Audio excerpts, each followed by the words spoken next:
Hey everybody, welcome back to the Dungeon Dive. Daniel here. I hope you're doing well, and if you're not, I hope you are soon. Okay, and welcome to the first episode of the Arkham Horror Retrospective.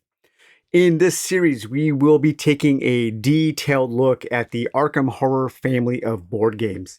Now, I'm calling this the Arkham Horror Retrospective and not the Arkham Files Retrospective, mainly because it will not be entirely comprehensive. I won't be devoting a lot of time to the living card game nor Mansions of Madness First Edition. So, this first episode here is called Where the Madness Began. And in this episode, we are taking a look at the genesis of all of this awesome stuff. So we have an interview with Richard Launius, who of course is the creator of Arkham Horror, the first edition. Fantastic interview. He was such a fun guy to talk to. I can't wait to talk to him again. I want to get him back on the channel. And yeah, I really, really enjoyed talking to Richard Launius. We will also be doing a brief primer history of Cthulhu Mythos fiction, looking at different authors and kind of putting together a timeline. And we will end this episode with a look at and review of Arkham Horror First Edition, the original from Chaosium. The next part of this series will feature a deep dive into Arkham Horror Second Edition. And that part will be around 9 episodes long. We will have one episode for the base game, and then one episode for each of the expansions with 4 small and 4 large expansions inclusive. After that, we will move on to Elder Sign, Eldritch Horror, Mansions of Madness 2nd Edition, and Arkham Horror 3rd Edition. Spoiler alert, I love all of these games that I'm going to be covering, all of them. They all have something unique to offer. I am so happy to have them all in my collections.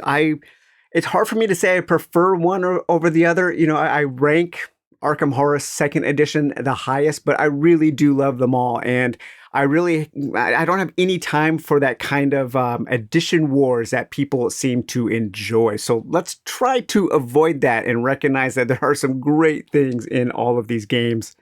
Along with the games, we will also be discussing in pretty great detail Cthulhu Mythos fiction. Because if it wasn't for all of these amazing stories written by all of these great authors, we really wouldn't have any of these games. In this series, it is my desire to present a comprehensive reading list by the end of the series. For an example, the episodes devoted to Arkham Horror 2nd Edition will be featuring, we will take a look at, I will make a recommendation for a story about each of the great old ones. And I think that'll be really, really interesting. Of course, we will have to do something a little different when we cover the small box expansions for 2nd edition because those didn't come with any new great old ones. So for those, maybe we'll do some fun things like maybe some rankings of some of the investigators. I want to do my top 5 favorite locations in Arkham. And at some point, a top 10 Mythos movies list. I think that would be a lot of fun as well. So these episodes will come out about twice per month. And the entire series is probably going to take a year at least to complete, I imagine. Maybe a little bit shorter, but probably right around a year. There's a lot of reading to be done in between each episode, and I'm a pretty slow reader, so that's why I'm kind of spacing these out. But hey, now let's get to the interview. I'll see you in about an hour and some change, and then we'll start talking about some books. Hey, everybody. Welcome back to the Dungeon Dive.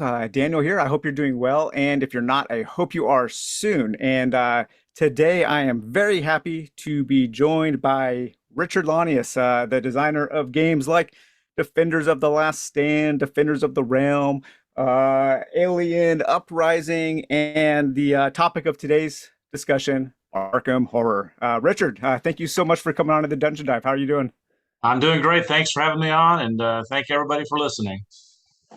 Yeah, so I did something a little crazy in the last month. I did track down a copy of the original. I felt it was kind of like my responsibility There you go. finally to finally own the original.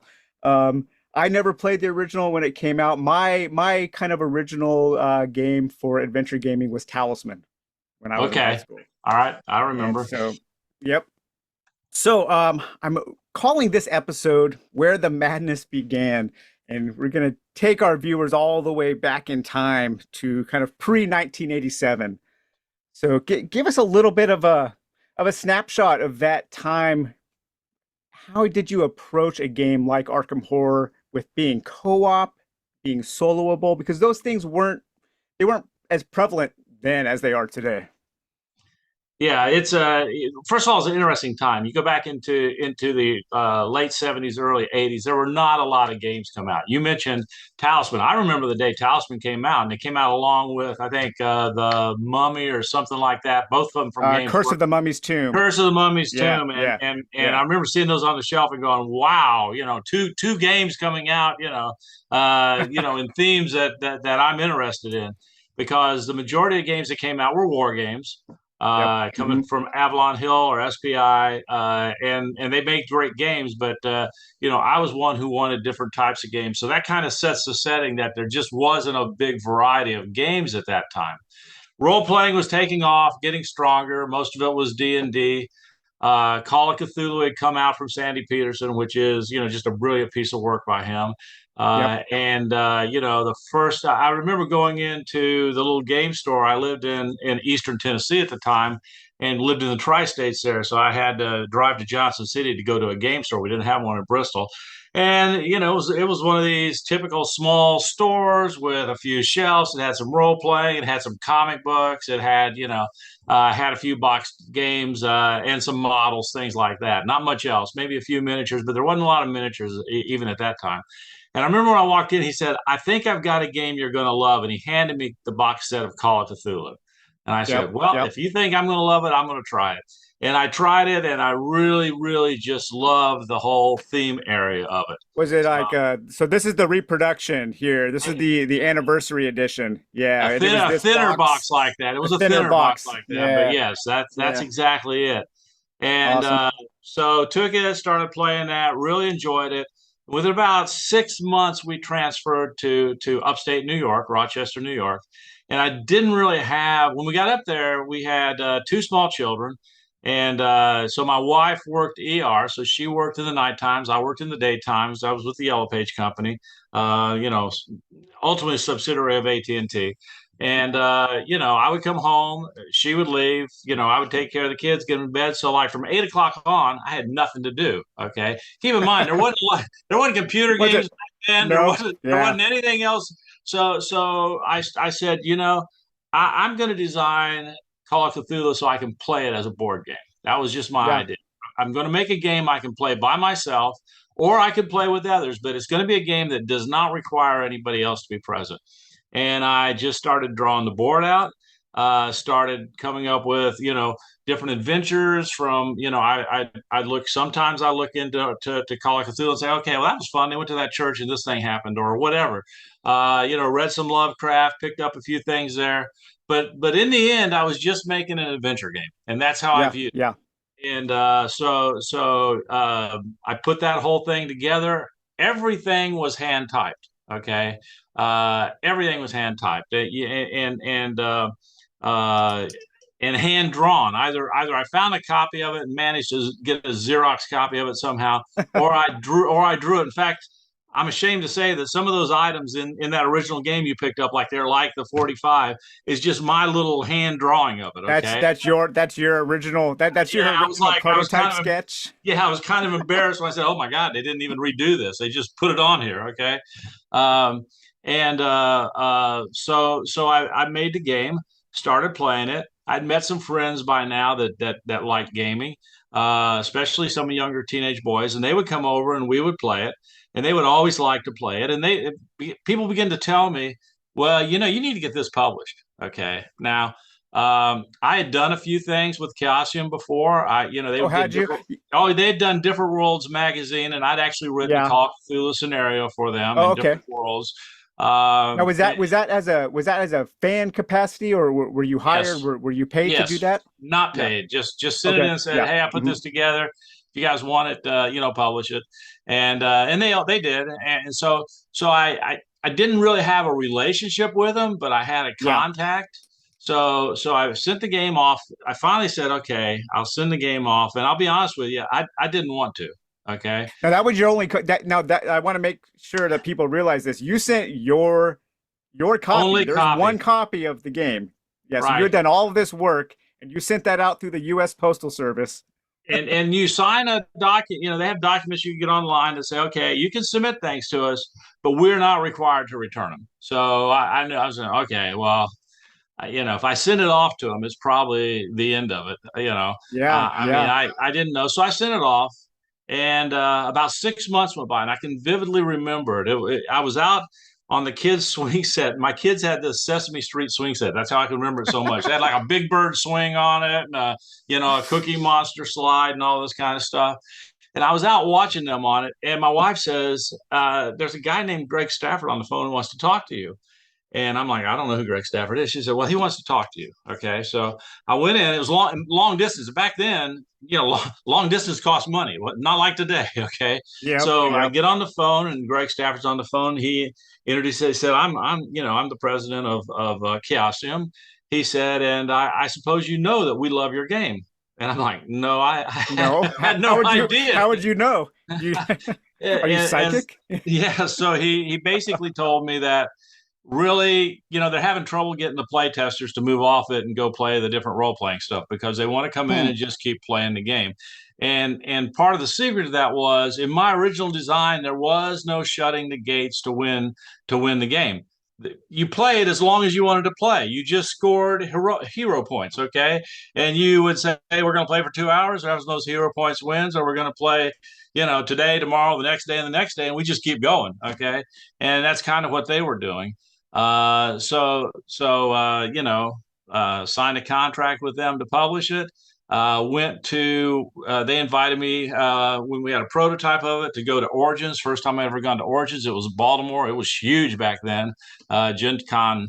I don't even know if Gen Con existed, but if it existed, it was in no It was competition pretty with Origins. small, I think. Yeah, at that time. Yeah, yeah. And so I went and ran demos the whole time I was there.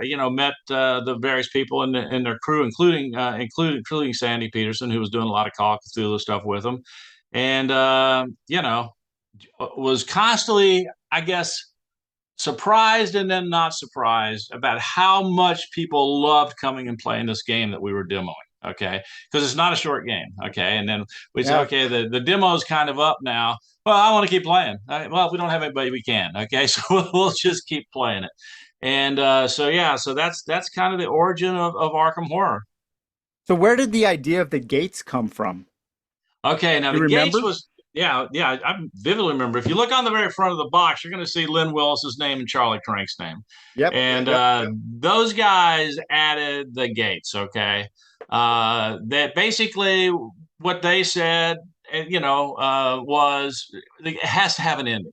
Hmm. we, Okay. we Yeah, we have to yeah. put an ending in the game. So they're like, let's have let's put a way that we lose and let's put a way that we win in. Okay, and of course, keep in mind, I played it a lot before I sent it to them, but they played it a ton once they got it, so they were able to really develop the game. Okay, and I didn't know a lot about developing games back then. Yeah.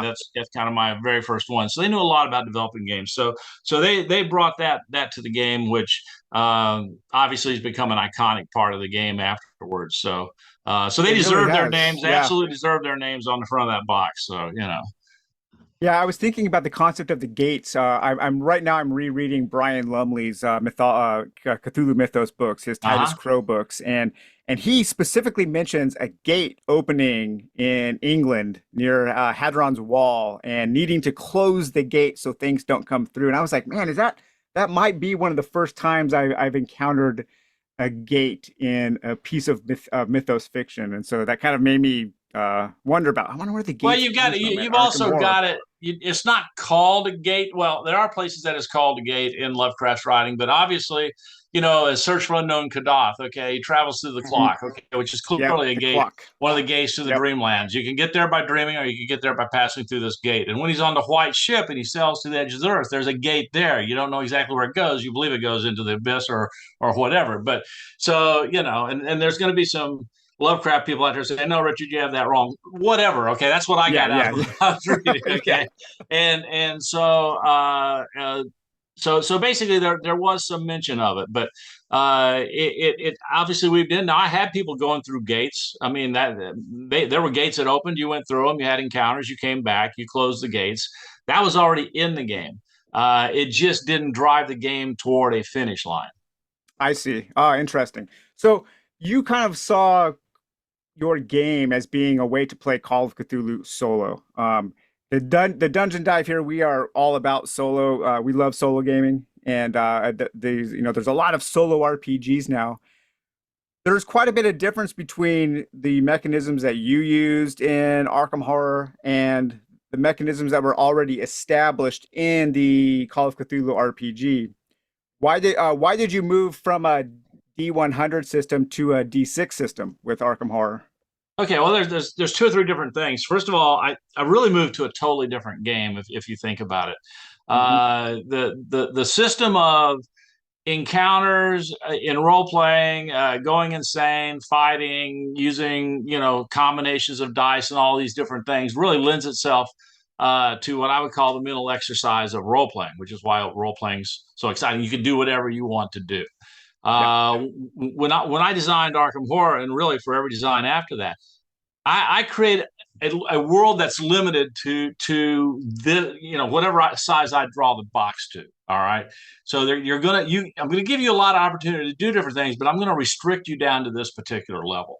Right. So part of it is I like to simplify the process. Part of it is that I believe a board game experience was different than a role playing experience. I do believe, and there's been people say that Arkham Horror is one of the truly first straight co-op board games, and I think it definitely is. I don't know if it's the first, but it's among the first. It's certainly in the top five, I think. But I think there's a lot of things that come out of it that influence everything else. And for example, the heroic aspect of the character, okay, is Yeah. much different than the heroic aspect of the character in Call of Cthulhu. In Call of Cthulhu, when you play a campaign, at the end of that campaign, if you play with four characters, you are going to have somebody who died, maybe a few people who died. You're going to have some that have gone insane. You're going to face this truly horrific thing at the end that's going to really tax whatever abilities you have left. I bring some of that into Arkham Horror, but I basically made it so that you can play it as almost like a TV hero, Yeah, pulp it's hero. more It's more a pulp more of a more pulp pulp hero style. type Yeah. of thing. Yeah. You have a better chance. You have a better chance of not going insane. You have a better chance of not dying. You have a better chance of overcoming.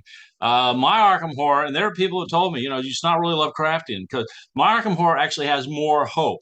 There's a Yeah. problem going on, but you actually believe and can defeat it. And I would agree with them in that. So Well, I yeah, I agree with that, but I also think that Lovecraft doesn't really hold he doesn't control the mythos. That's what's great about it is it was open up to all kinds of different interpretations and people Absolutely. have different He ideas. had he Yeah. had his version of it, which was very dark for the most part, unless you take the Dreamlands as kind of a separate canon. Yeah. His is all very dark except for that. Whereas what I've done in Arkham Horror, even more so than what they've done in Call of Cthulhu, I think is make it more of a pulp hero type of thing where Yep. you're working together with other pulp heroes. Yeah. Now, were there people at Chaosium who were in charge of their Cthulhu Mythos Bible? And did they kind of apply their idea of the mythos to Arkham Horror to get it kind of Uh, in line with what they were doing well, at all? I would say no, but I don't actually know. Okay. Yeah. Yeah. I mean, Sandy Peterson wrote the Call of Cthulhu. There was a couple other people who did stories, but that was basically it. It wasn't really as far as I know, it wasn't really crafted out to a whole bunch of people doing different things. Yeah. But Yeah. here's how we're going to stay. We've created these creatures. here's the book in the base game that shows you all the creatures. They give you a broad range of creatures. Then they do a companion where they give you more creatures. So if there's anybody, it was in fact Sandy Peterson. But no, they didn't really apply that and bring it over. The game that came out was pretty close to the game that I sent them. Okay, Okay. with the exception of changing the end. Yeah. Yeah. They did create. Listen, I think they created Monterey Jack. Yeah, they created Monterey Jack. They Okay. they wanted they wanted that kind of character in there. I didn't have Monterey Jack in the game. My first character that I created was Joe Diamond. Joe You know, Diamond. the Yeah. character that I wanted to play, and kind of character I always played when I did play Call of Cthulhu. And the second character I created was Jenny Barnes. So those That's were the my first Jenny two Barnes. iconic characters that I created for the game. So I love reading and like the little setup story in first edition is so great. How the investigators arrive to Arkham after already having tackled some great conflict, and they go to Arkham to relax. Right, right. And That's humorous, I think. So yeah, yeah, I love that. I love that. That was really cool. And so there's and that that and that that backstory. part that part was written by Costume at the time. I learned a lot from them. They were obviously role playing writers, so they Uh-huh. I did a kind of welcome to Arkham thing, but they definitely expanded that and built on to it. And then yeah, so you created Joe Diamond, Jenny Barnes, all of these great characters that are still being played today. That must feel pretty awesome. But I was a little surprised at there are no really backstories to the characters in first edition. Did you have backstories in mind to these characters? Did you have things written out, or What did you I just what I like a had name or was what? names, yes. I mean, for example, Yeah. Carolyn Fern.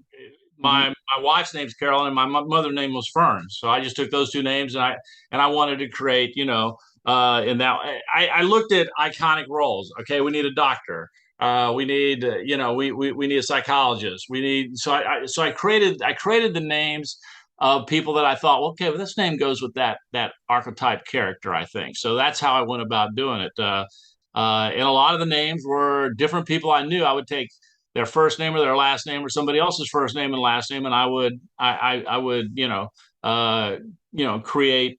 I would go from that, and I would create something. Okay. So like Wilson Richards in the second edition was, Kevin created him off of our two names. Okay, so Evan Wilson, so Richard so Launius. so Yeah. that was kind of the way we did it.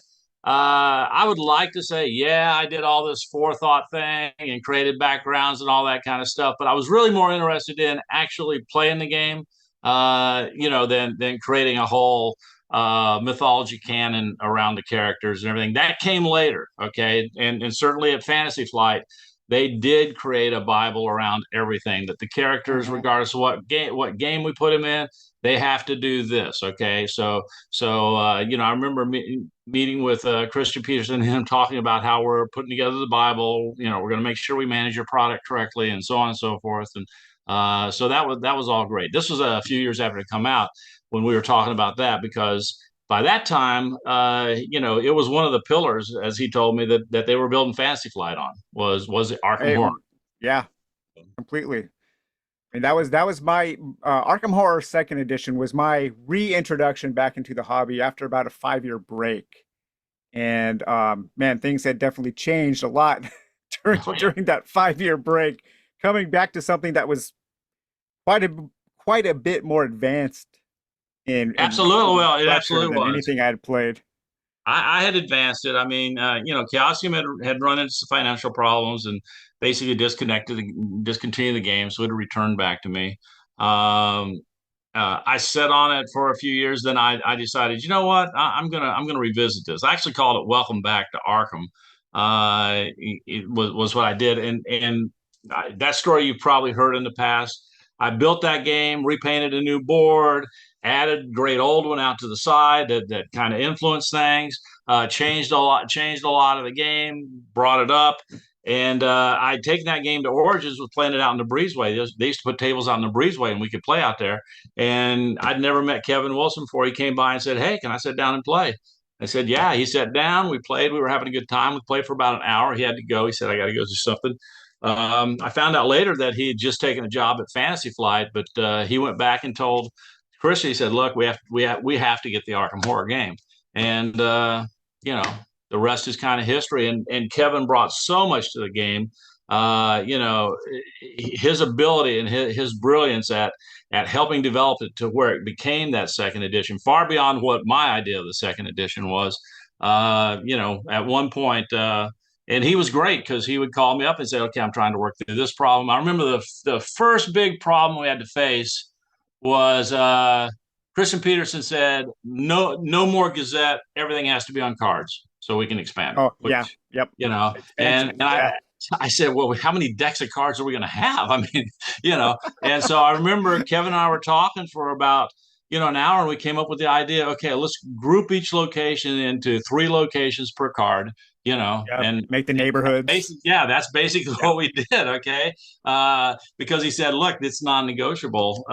So we got to figure out how to do this." And so we came up with that plan. But then at a later date, I remember Christian called me up and said, "Look, Kevin has done a lot of great work on this game. Do you have a problem with him also, being listed as co-designer?" I said, "Absolutely not. What he's brought to this game certainly qualifies as co-designer." So, and he's always been a pleasure to work with. So I don't know if you know him, but he's a brilliant mind. You get a chance to talk to him, you will hear some great ideas and some great stories. So I'm hoping to be able to talk to him in a future series. So this is going to be a long series, this retrospective, probably 10, 15 episodes or something. I try to do one of these a year. So in that between time between first edition and second edition, that what would become the Fantasy Flight version, that introduction of the Great Old One as kind of a game modifier, a almost correct. almost a scenario.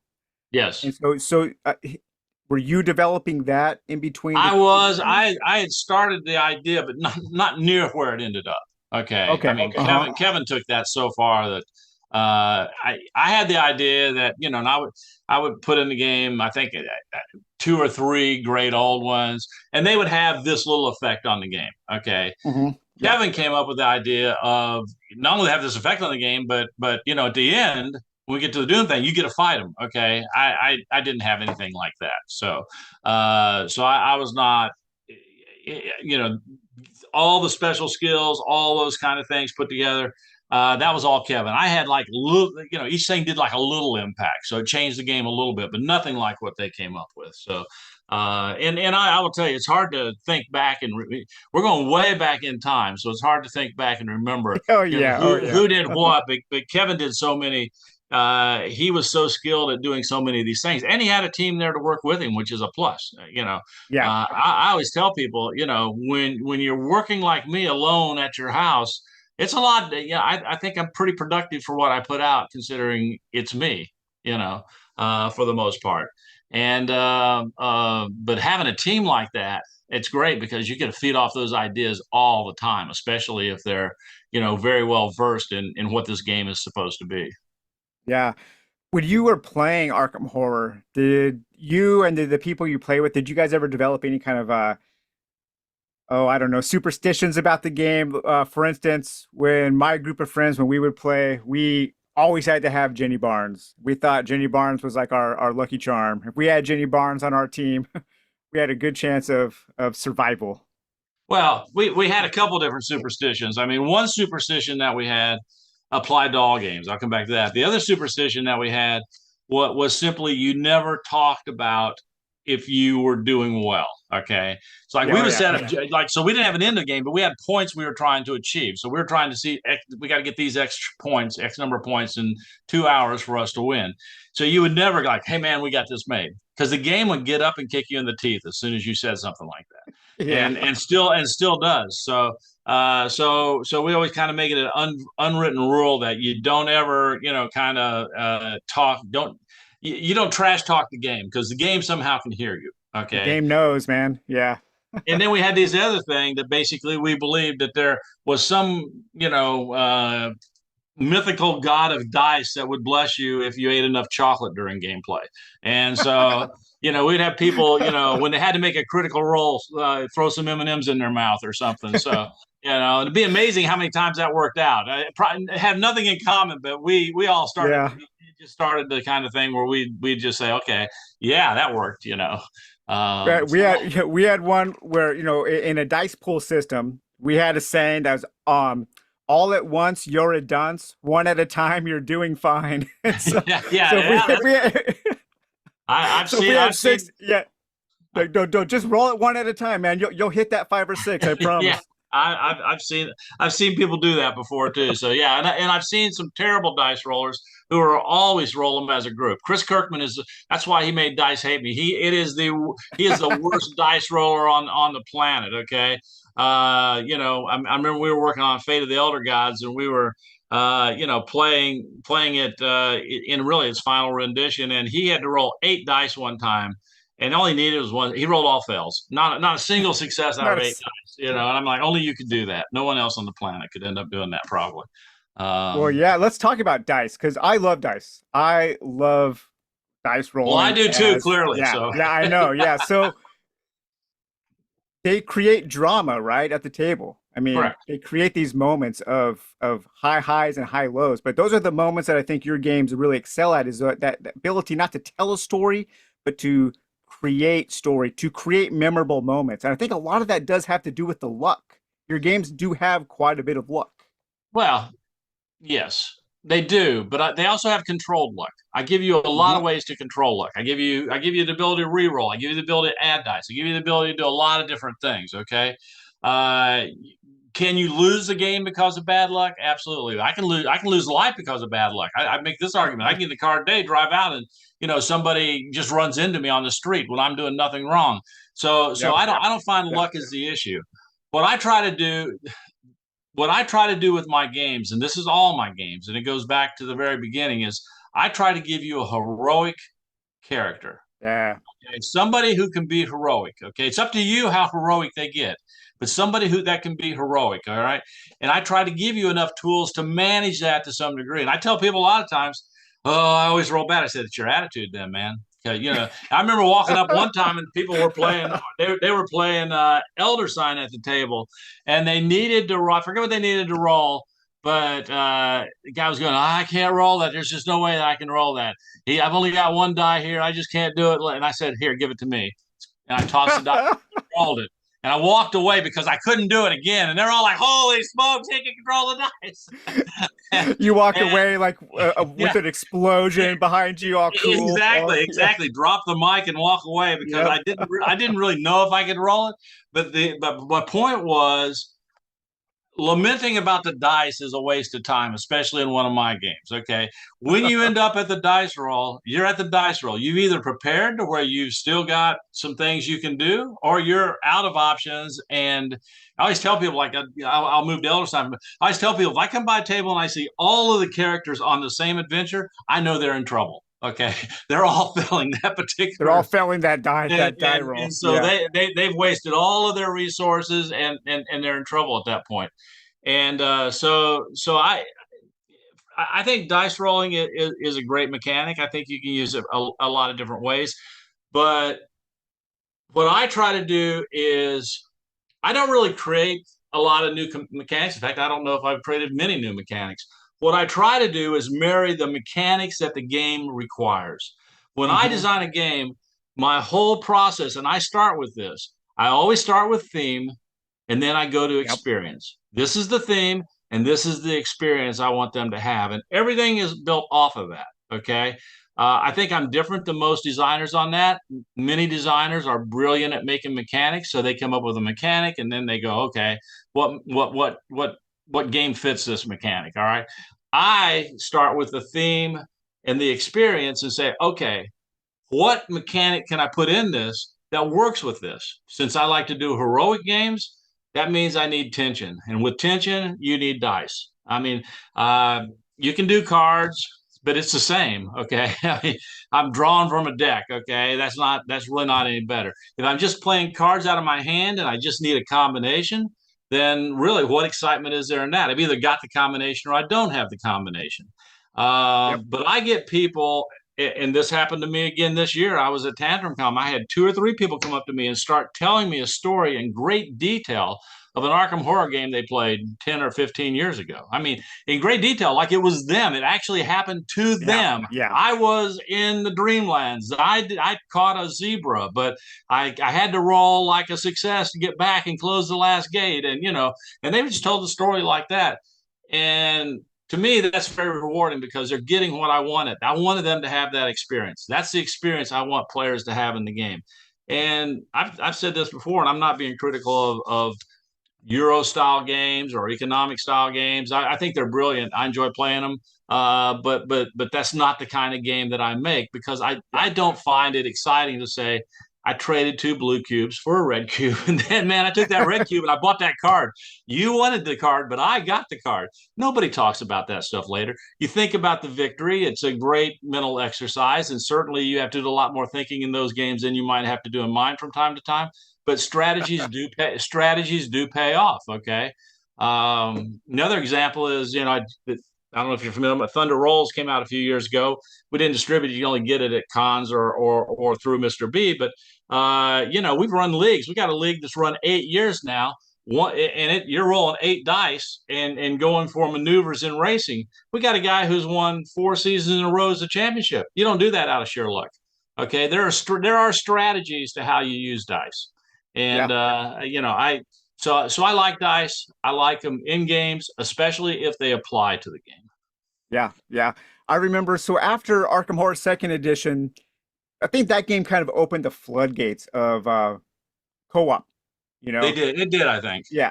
And one of the first huge ones after that. I mean, the one that really opened the floodgates was, of course, Pandemic. Uh-huh. And I remember playing Pandemic for the first time, As a co-op. and Yep.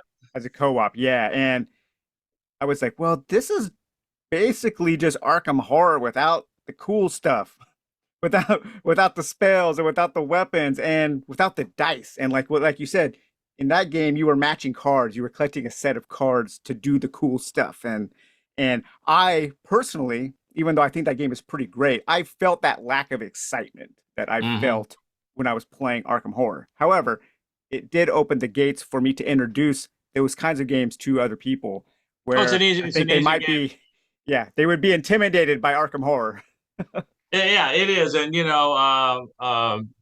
it certainly sparked my ideas for Defenders of the Realm. That's what I was Uh, wondering. Yeah. it absolutely did because I sat down and I played that and I thought, okay, there's some neat ideas here about stuff spreading out and all Yeah. that kind of stuff. I said, but the rest of this I just find totally boring. So I always wondered if Defenders of the Realm was kind of a direct response it wasn't a to direct response, Pandemic. but it sparked the idea. So I actually built a game off of that. It didn't work the first time I built it. There was just a lot of pieces that still didn't work. So I started building on more pieces. Okay, we need the quest in this. We need to do this. We need Mhm. to do that.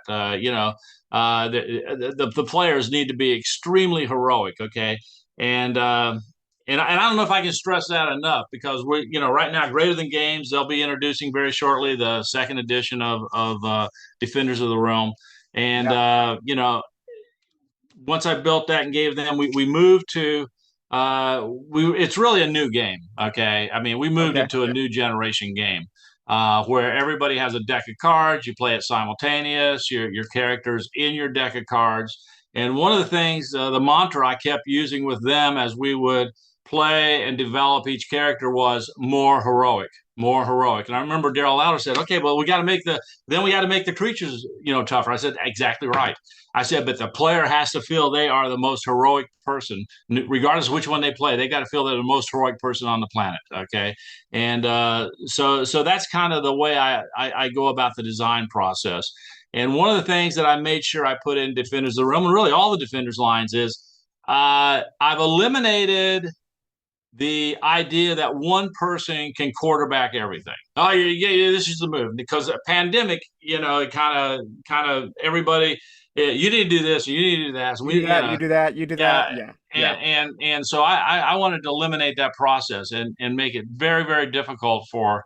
And I remember when we first came out with it with Eagle Games, and we had it at Origins, and some big time gamers came down and said it, and they did a demo, and they left very very quickly. And the publisher was concerned and hunted down one of the guys in the group and said, "Did you guys not like this game at all?" And they said, "No, no, we thought it was great."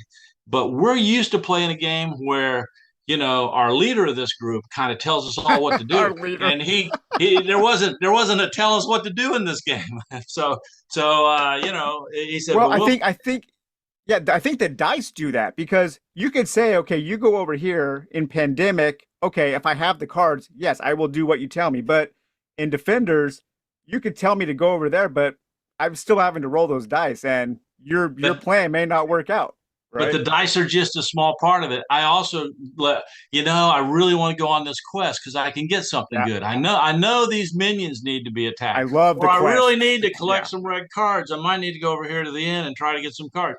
So basically, eh, you end up, if you're trying to coach another player in the game, you end up saying, well, you can do that, or you can do that, or you can do that. Okay, which are the things they probably saw anyway. And if they yeah, ask you, is one better than the other? Only if you make them all. Only if you make it work. I mean, whatever you choose to do, if you make it work, then it might get better than the other. Other than that, you just don't know. And yeah, I think that's the driving force that I've tried to use. So dice are a piece of it, but it's also to where what one player needs to do may be different than what another player needs to do. Because if you've truly designed the characters different, then there's some things that some characters are just naturally better at. yeah. Well, I think if it, yeah, even more than any other game I've played, I think I can say this with some authority. But the characters in Defenders of the Last Stand, they every time I sit down to play that game, I think, oh man, this character is overpowered. But then I go to the next character. Oh no, this is the most powerful character. Oh, the Yeah, next character. No, this guy is actually way more. And because every character is awesome in that game.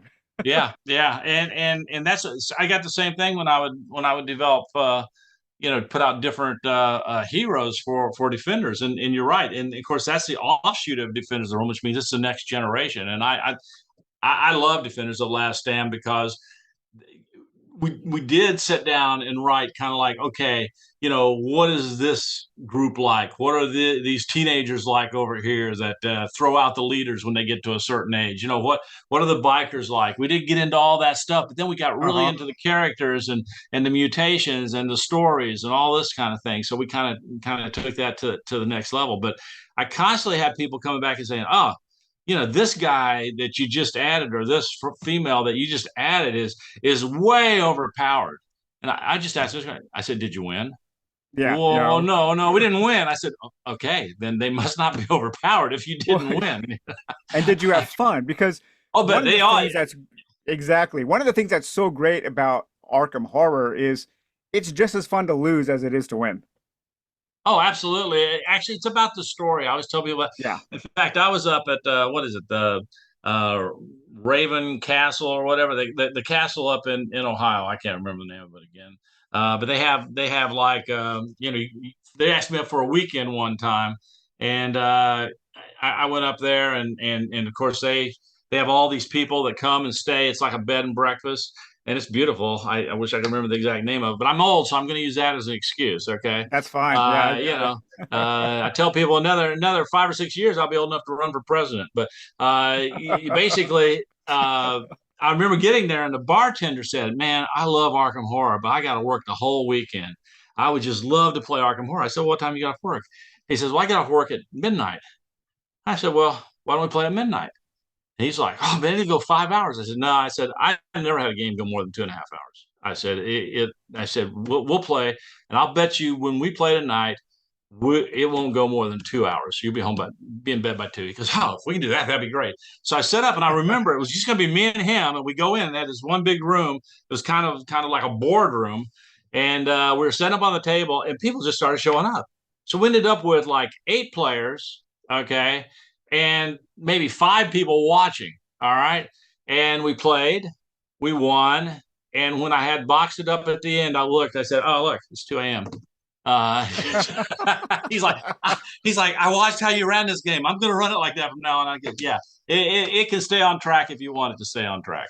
So, Oh man, what a great memory that guy must have of that. Like just it was a lot of fun. Yeah, it was a lot of fun. serendipitous I'm sure it game. does. Just It was a lot of fun. And what was fun for me was seeing that not only were the people who came in and wanted to play were having fun, but there were yeah. 5 people watching and they were having fun. Okay, they were kind of coaching from the side. You got to shut Uh-huh. that gate up there. You better move up there. It is So a game yeah, that you can play like that. You can play vicariously through yeah, other yeah. people because it is kind of that team feel, right? They were like when we won and shut the last gate. They Yeah, were yeah. cheering. They were cheering and clapping. So that's the experience that you want to have. And I run a game when I go to cons now. We used to go up to. I put it together. I kind of wanted Fantasy Flight to publish it, but I don't think that's going to happen. But I called it Arkham Classic. I took the first edition and Hmm. merged it with the second edition.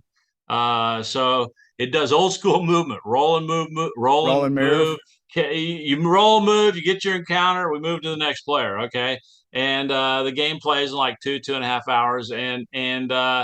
I'm just amazed at how much people enjoy just that old school feeling because it has all the stuff that all the generations have and the heroics that go along with it. So yeah, it's fun. It's fun to go run stuff like that and see people enjoy it. That's the one thing I enjoy. I literally got into game design because I wanted to play the games. It's great when I see other people want to play them. Yeah, yeah. Now, after second edition, you were pretty instrumental in the design of Elder Sign, correct? I designed Elder Sign. Yeah, so you Okay, designed Elder so Sign. so Yeah. so Elder. Okay, the story on Elder Sign is, I had a dream.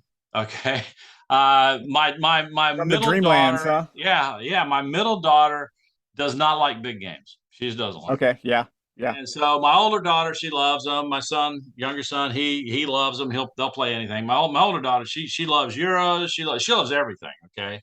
And but the middle one, it had to be a simple game. And I remember I thought, I'll design a game for her at some point. I'll just design a game. And I had a dream of designing this dice game, you know, um, in the Arkham Horror world. So I designed the game in a week. I think I did it in a week. It was the fastest design I ever put together. And Origin was not Origins. Gen Con was coming up in like 3 weeks. I contacted Kevin. I said, "Look, Kevin, let's get some time while we're at Gen Con, and I'd like you to take a look at this game." So I got with him. We went up to his room. We played it. I remember playing because I made it to where the box top was like a dice box. You'd throw it in there, Oh and yeah. Hmm. so we went into it. We played it, and he's like, "Oh yeah, this is great. I like." He said, "I really like it."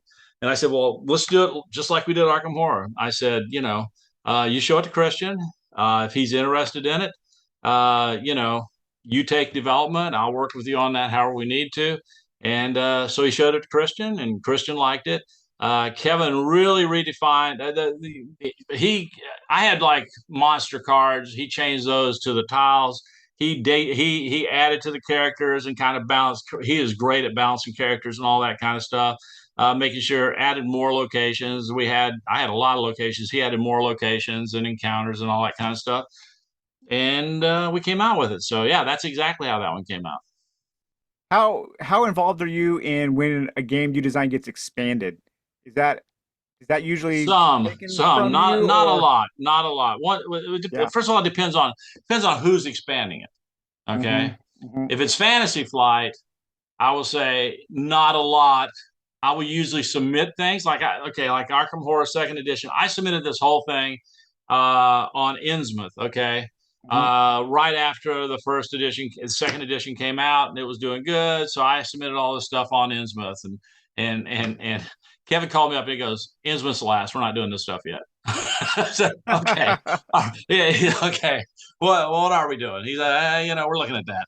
And but they drive most of that. Now with a smaller company like Eagle Games, 100%. Hmm. Okay, Okay, yeah. there's 100% on any expansion that gets done. So on most with the exception of Fantasy Flight, with most games, I do 100% of any expansion that's going to come out. With Fantasy Flight, um, I might talk to them. They might send me Yeah. part of the idea. They might ask me what I think about this. I might share an idea with them.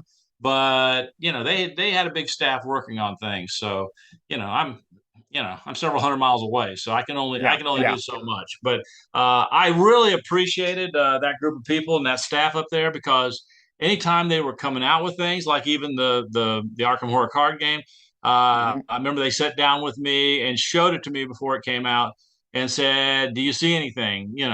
And I really appreciate it because I did see a couple of verbal things that I thought they should change, and they did change those. But other than that, um, no, not a lot with Fantasy Flight. They have a Yeah. large, very very talented staff. I tell you, I enjoyed working with Kevin. I've enjoyed working with Corey Kinezic. Corey Konecka. Yeah. Yeah, he's fantastic. What about Nikki Valens? Did you have any I interactions did. with Nikki? I Yeah. did. Um, Nikki had a brilliant storytelling mind, and I remember I went up and I played the third edition, and I really liked how the story aspect worked. Yeah. Uh, but realistically, it has this kind of Euro mechanic to it of I can do two actions on my turn, and I can't repeat an action. Okay, I Hmm. think it's two actions. I can't repeat an action. That takes the heroics out of the game. I got two Hmm. monsters on me. Well, I can attack once. Okay. What can I do after that? Well, you can evade. Well, I don't want to evade. I want to kill this monster. Okay. Great storytelling, but I really that part, and I've learned that more over time. But I do say that they did a really good job with the storytelling aspect. People Yeah. who like the storytelling aspect should definitely play third edition. The expansions made the game better and better. I will say that, Yeah. but that heroic piece went down solely because I can't do anything I want to do.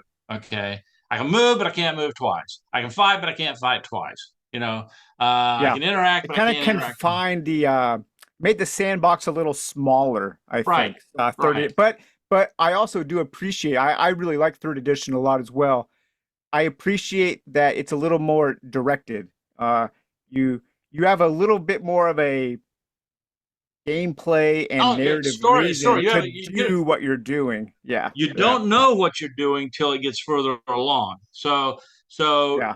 the story aspect, and I'll come back to this. Actually, Eldritch Horror really is the third edition of Arkham Horror.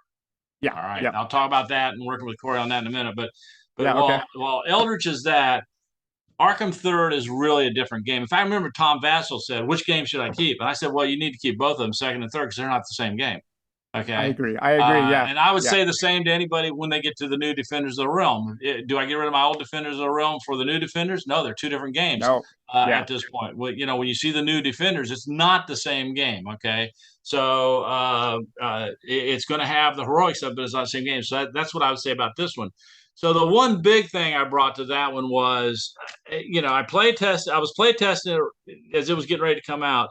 Uh, you know, uh, with Nikki, I always felt that she was very driven and really believed in her process. Okay, so Hmm. she was not like if I made a suggestion to Kevin, or I made a suggestion to Corey. A lot of times they would seize on that suggestion. Nikki was not the same. She was like, "Okay, well, he's an old guy making a suggestion." Okay, and that's what it is, the suggestion. I'm not doing that, and that's not all bad. Okay, because Yeah. what Yeah. she was trying to create was different than what I would create. But the one thing that she was wrong on, and I did get changed, was you used to just draw the monster off the top of the deck. So I not only knew what the monster was that would come in next, I knew where they were coming in. So I told her, I said, "Nikki, this does not work." I said, "There has to be at least that much mystery in the game." And I said, "We got to draw from the bottom of the deck." And she's like, "I don't think so." And so I did talk to Corey. I said, "Corey, actually, Corey had called me and said, 'Are you pleased with where this is at?'" And I basically told him, "Yeah. I mean, I'm pleased." I said, "But there's this one issue I just think's wrong."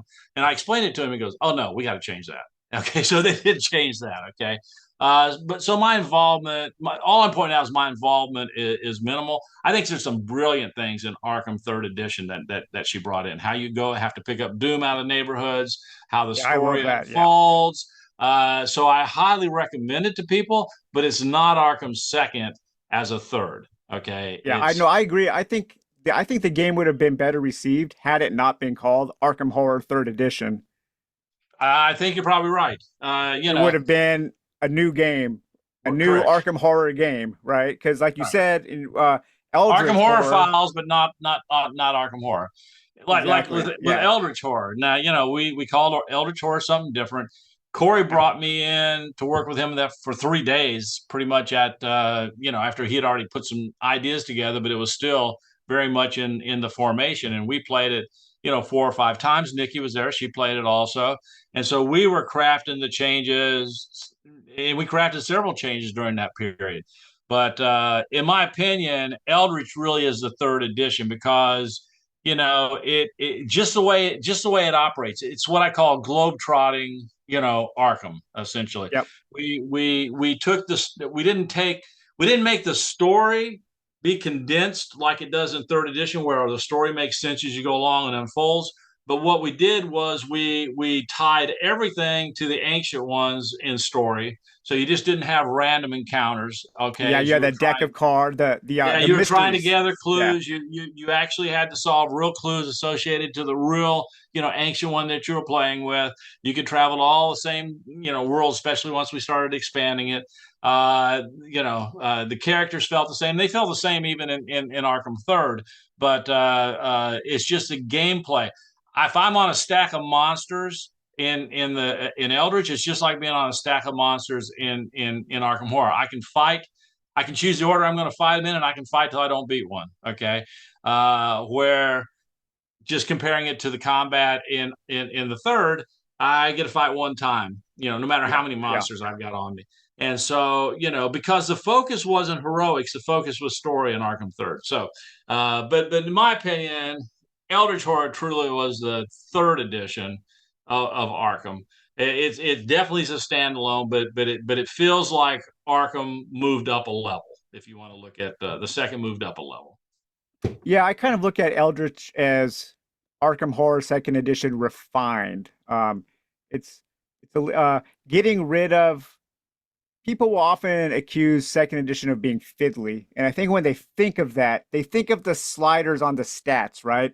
How Correct. each turn you have, but I like that. I like that planning phase. You're like, okay, what am I going to do? Okay, I need to boost his luck or boost his speed, but that is fiddly, and Eldritch That kind is of fit. stripped That away is some of that fiddly, stuff. right? That is fiddly.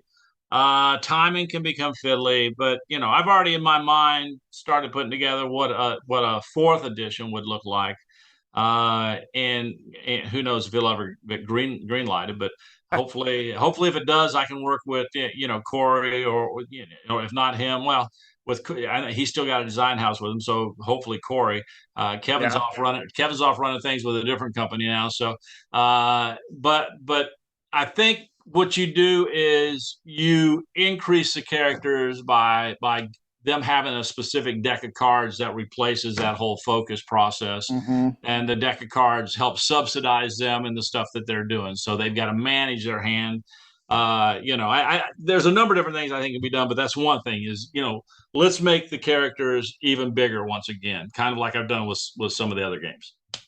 Now I know you start a lot of your games with a board, right? The board is a really central focus of your Correct. board games. That's correct. Have you thought of something? It is a board Yeah, game. right.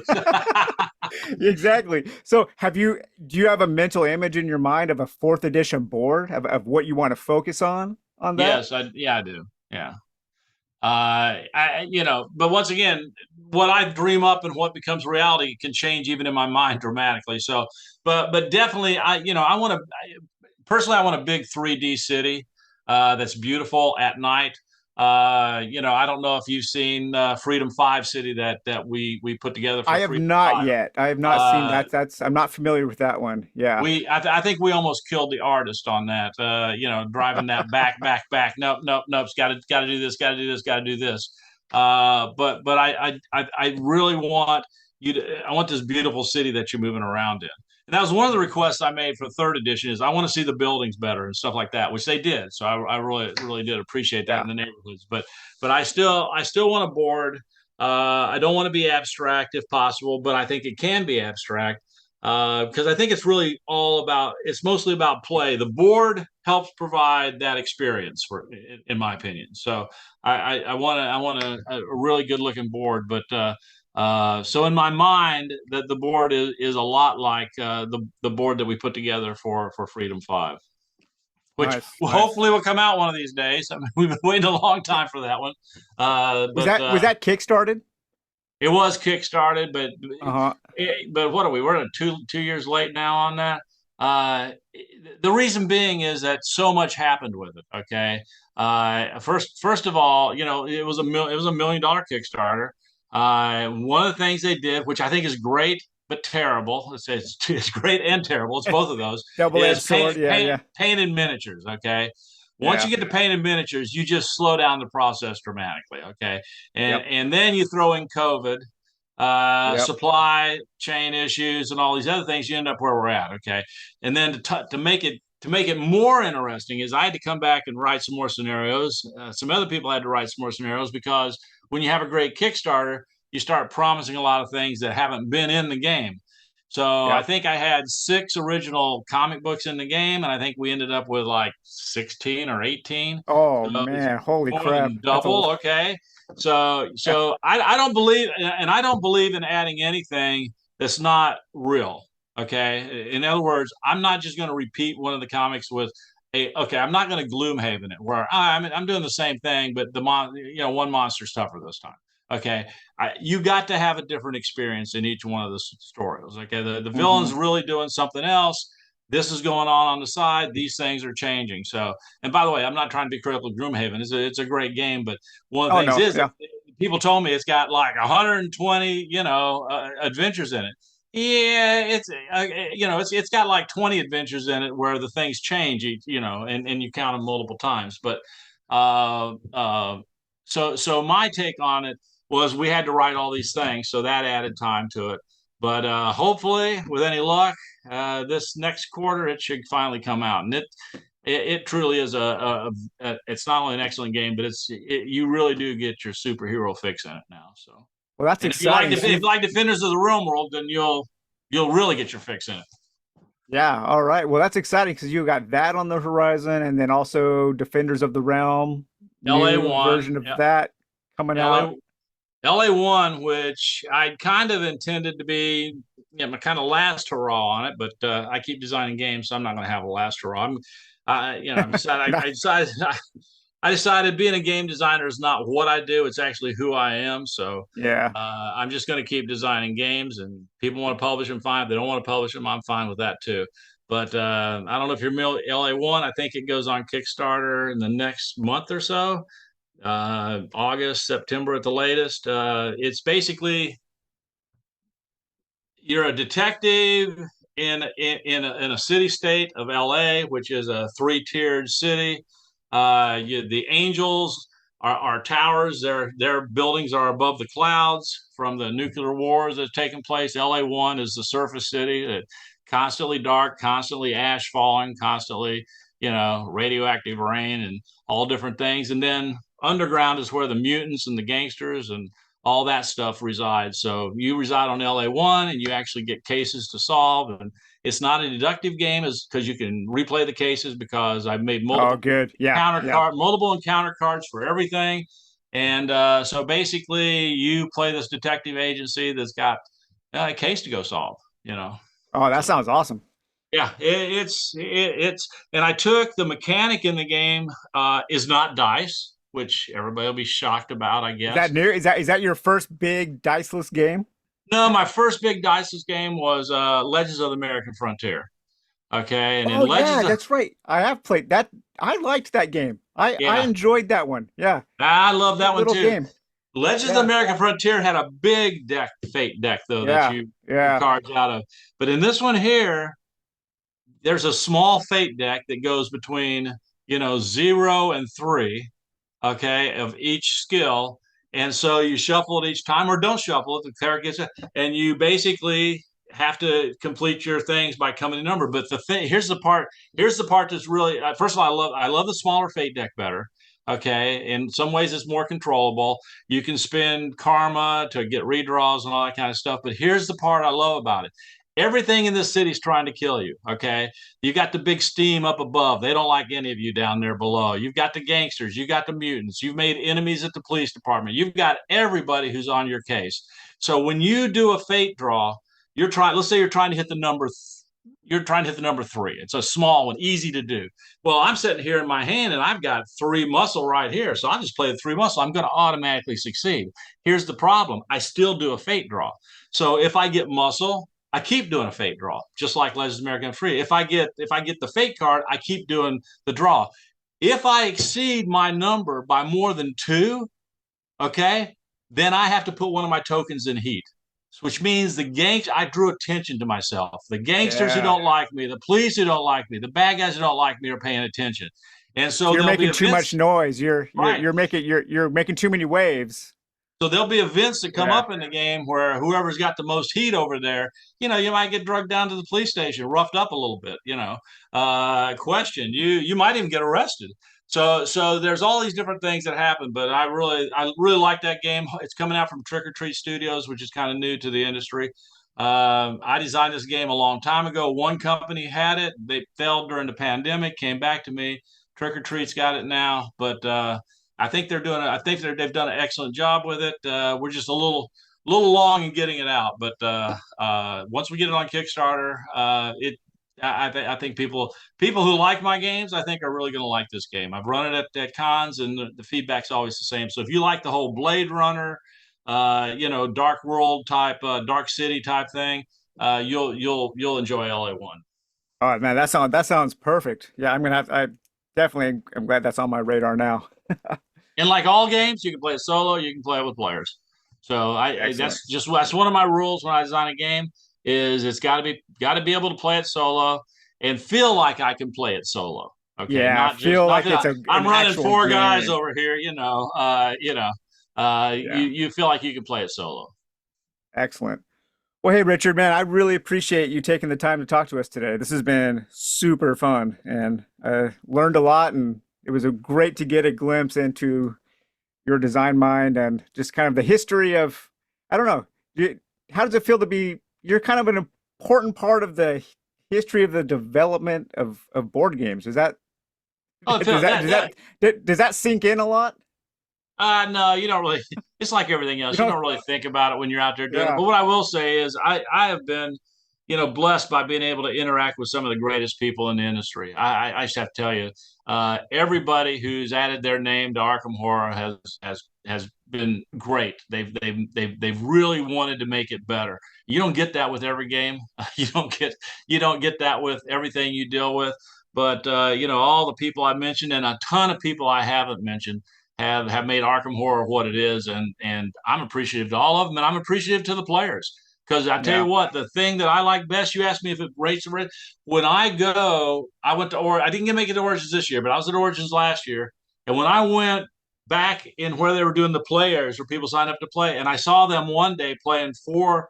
They had one copy and they copied it of the original Arkham Horror, so they had copies they had made up, and I saw four games of that taking place. And the next day, I saw Arkham Horror Second Edition taking place, and then I saw him playing Elder Sign, and people coming in and still big tables, and these are games that are pretty old, and I saw him playing Yeah. Eldritch, and I'm sure they played the third. I just didn't walk back there when I was doing that.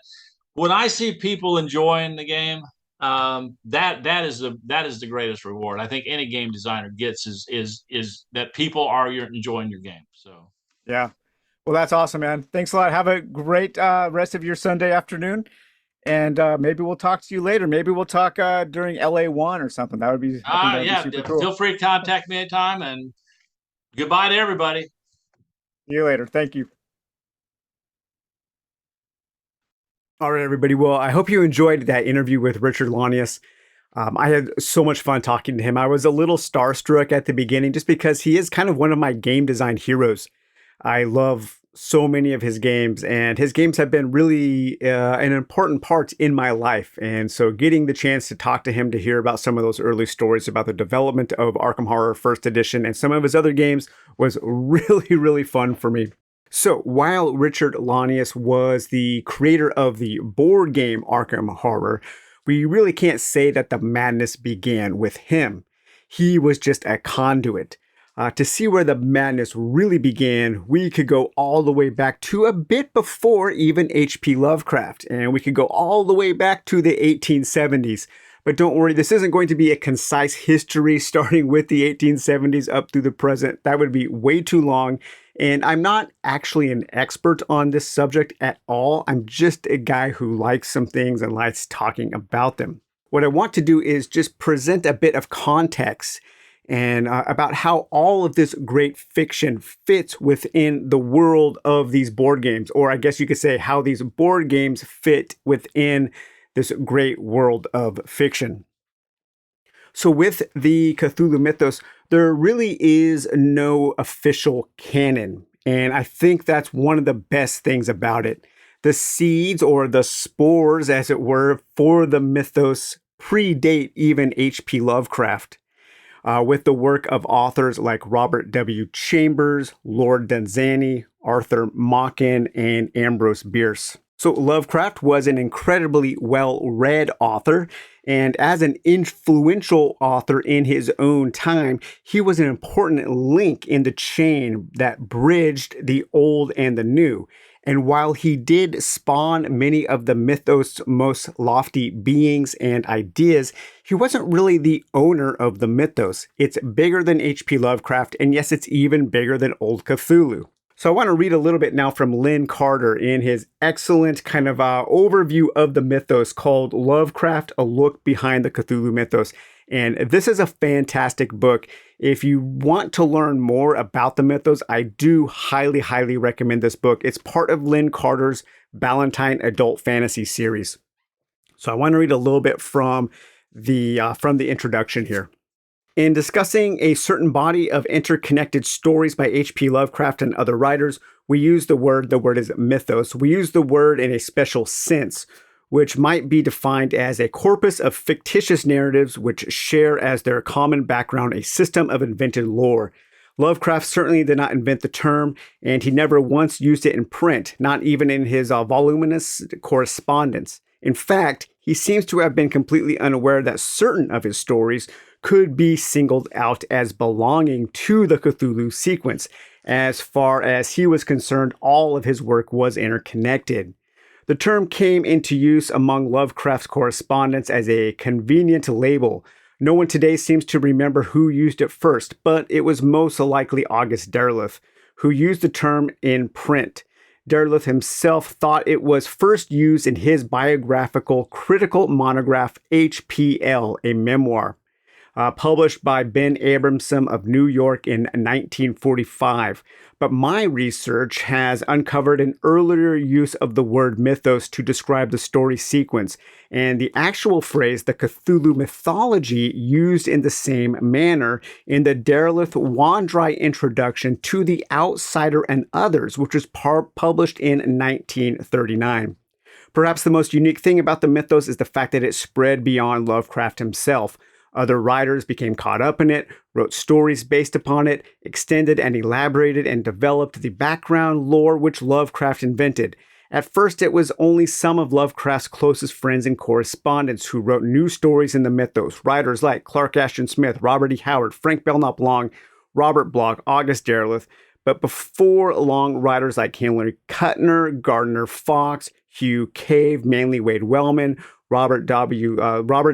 Lowndes, Henry Hass, and Robert Johnson, who had little to do with Lovecraft in the main, began contributing stories and poems which have been described as belonging to or bordering upon his mythos. And throughout this series, we will be taking a look at stories written by many of those authors that I just mentioned and more.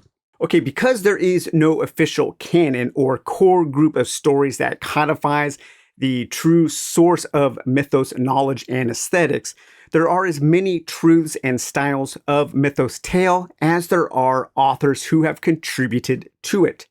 There are many ways to tell a mythos story. In my opinion, the Arkham horror family of games, the Arkham Files game style, is more influenced by the pulp stylings of authors like Brian Lumley and others. It is this style of story that feels the most like the Arkham Files games. Lumley's characters of Titus Crow and Henri de Marny feel like the prototypical investigators in these games. They're ready to take on the CCD, the Cthulhu cycle deities, head on with physical altercations. Lumley talks specifically about a certain kind of gate that needs to be closed to prevent an invasion of the CCDs into Earth. And he was the one who really asked, what if humanity could fight back? He gave humanity hope when facing off against the Great Old Ones and their minions. Like Richard Launius, Lumley injected a bit of pulp heroism into the Cthulhu mythos, and he wasn't the only one to do this. Lumley compressed the power level of the Cthulhu cycle deities. He brought the power level of the Great Old Ones down and brought the power level of the humans up. And by arming his human characters with the right kind of knowledge and the right kind of alien scientific devices, he allowed his human characters to fight back in very much the same way that we are able to fight back as the characters we play in these games. We should also look, of course, to Chaosium and the work done by Sandy Peterson and others on the Call of Cthulhu RPG. The original Arkham Horror was indeed meant to be a Call of Cthulhu RPG board game. It says right on the box. Even the box of 2nd edition says that it is a Call of Cthulhu board game. The Call of Cthulhu RPG did as much to popularize and to mold the Cthulhu mythos as any of the works that came before it or even the works that came after it, as did the original version of Deities and Demigods from TSR for Advanced Dungeons and Dragons. This version of Deities and Demigods has a whole chapter on the Cthulhu cycle deities. There really are 4 different sources of Cthulhu mythos knowledge and styles. And that is the pre-Lovecraft mythos, the beginning, the kind of the prehistory. And then we have the Lovecraft Circle mythos. This is kind of the direct source from Lovecraft and the other authors that he worked with and who worked with him. Then we have the Derleth mythos, and that grew out of his taking all of this work and codifying it and then publishing it in his publication house, Arkham House books. And then we have the expanded mythos. And this is all of the other offshoots. This is the new school. We have the RPG, Arkham Files, new authors, books about the Arkham, the world of the game, books based on the game, books that directly influence the game, and authors that came out of the game, video games, comic books, and movies. The Cthulhu mythos really has become one of the most important pillars of geek culture. In terms of longevity, it's older than even DC and Marvel. And in terms of mass popularity, it is, of course, well behind things like Star Wars, like DC, and like Marvel. But for a collection of dark, weird, creepy, cosmic horror stories, it's insanely popular. And then all of these different things, all of these different eras and styles and sources of knowledge have been mixed up, mashed, twisted, turned around, upside down, inside out, stretched out, and mangled together into what we call the Cthulhu mythos. That's why I think it's best to refer to these games as maybe Cthulian and not Lovecraftian, because most of these games really have strayed far away from the Lovecraft style of the mythos. All of this is to say that I often hear a point of criticism leveled at these games, and that says that these aren't Lovecraftian, as if that's something bad. And yes, that's right, they are not Lovecraftian. The games have moved pretty far away from HPL's cosmic horror stylings. The Cthulhu mythos is a large umbrella under which exist many subgenres. There is cosmic horror from people like Lovecraft, Thomas Ligotti, and others. There is Western Cthulhu fiction, with the Merkaba Rider by Edward M. Erdelak. Fantastic. One of my favorite series of all time. Even Erdelak also wrote some fiction here of James Bond versus the Cthulhu mythos. And then we also have weird modern kind of body horror takes on the Cthulhu mythos from authors like Michael Shea. And we also have works of sword and sorcery mixed with Cthulhu, like the stuff from Richard L. Tierney with his Simon of Gita character in Sorcery Against Caesar. And then there is the planetary romance style, or the sword and planet style, the dreamland style fantasy. And Lovecraft wrote some of that with his Dream Cycle. The Dream Quest of Unknown Kadath is one of my favorite stories, or one of my favorite stories from H.P. Lovecraft, and that is definitely more of a fantasy style take on the Cthulhu mythos. And my favorite mythos author, Brian Lumley, wrote in that style with his Titus Crow books. And please remember, it is perfectly okay to prefer one of those styles over the other. It's perfectly okay to not like one of those styles, but that doesn't render the other stories a wrong interpretation. They're just different. The Cthulhu mythos as a whole is bigger than any one of these subgenres. It's the combination of all of these styles and all of these different voices that has allowed this collective mythos to flourish for so many decades. And it's why we even have the Arkham Files games today for us to enjoy. Okay, so now I want to do a very brief chronology of important authors to the mythos. And we're going to go all the way back, starting with Ambrose Bierce, who was born in 1842. And he introduced two stories. One, The Inhabitant of Carcosa in 1886, and the other, Haita the Shepherd in 1891. And these were early mythos seeds that were planted. And then we have Arthur Machen, born in 1863. And his story, The Great God Pan, was published in 1894. And that kind of had the folk horror inspiration for the mythos. And then we get to a big one, Robert W. Chambers, born in 1865. And his very important work, The King in Yellow, one of the best, published in 1895. It actually has my favorite short story of all time, The Repairer of Reputations. And here is where we start getting more of the Hastur mythos and The King in Yellow. And Hastur was a thing that kind of connected the old with the new. It is kind of the through line that has been there since the very beginning. And then we come to maybe the most important author of the pre-Lovecraft era, and maybe even extending into the Lovecraft era, and that is, of course, Lord Dunsany, who was born in 1878. And his super, super influential and important work, The Gods of Pegana, which was published in 1905. The importance of Dunsany's fiction on H.P. Lovecraft and the mythos cannot be overstated. The Gods of Pegana is a direct and vital influence on H.P. Lovecraft and the entire Cthulhu pantheon. I want to read a little bit more from the Lynn Carter book on Dunsany and his importance to H.P. Lovecraft. Dunsany's first book, however, was something quite oddly different. This slender little volume, The Gods of Pegana, had been published at the expense of its author in 1905. Dunsany wrote it the year before while staying at Rood Ashton in Wiltshire. This is literally what Dunsany did. A sequence of brief prose poems or sketches presents the gods of his imaginary kingdom, outlines their legends, and the whole has a very biblical flavor to it. And for some time, in the stories he wrote after this book, Dunsany utilized this Pegana pantheon in his tales. Eventually, he drifted apart from Pegana, obviously feeling too tied down by the preconceived mythos.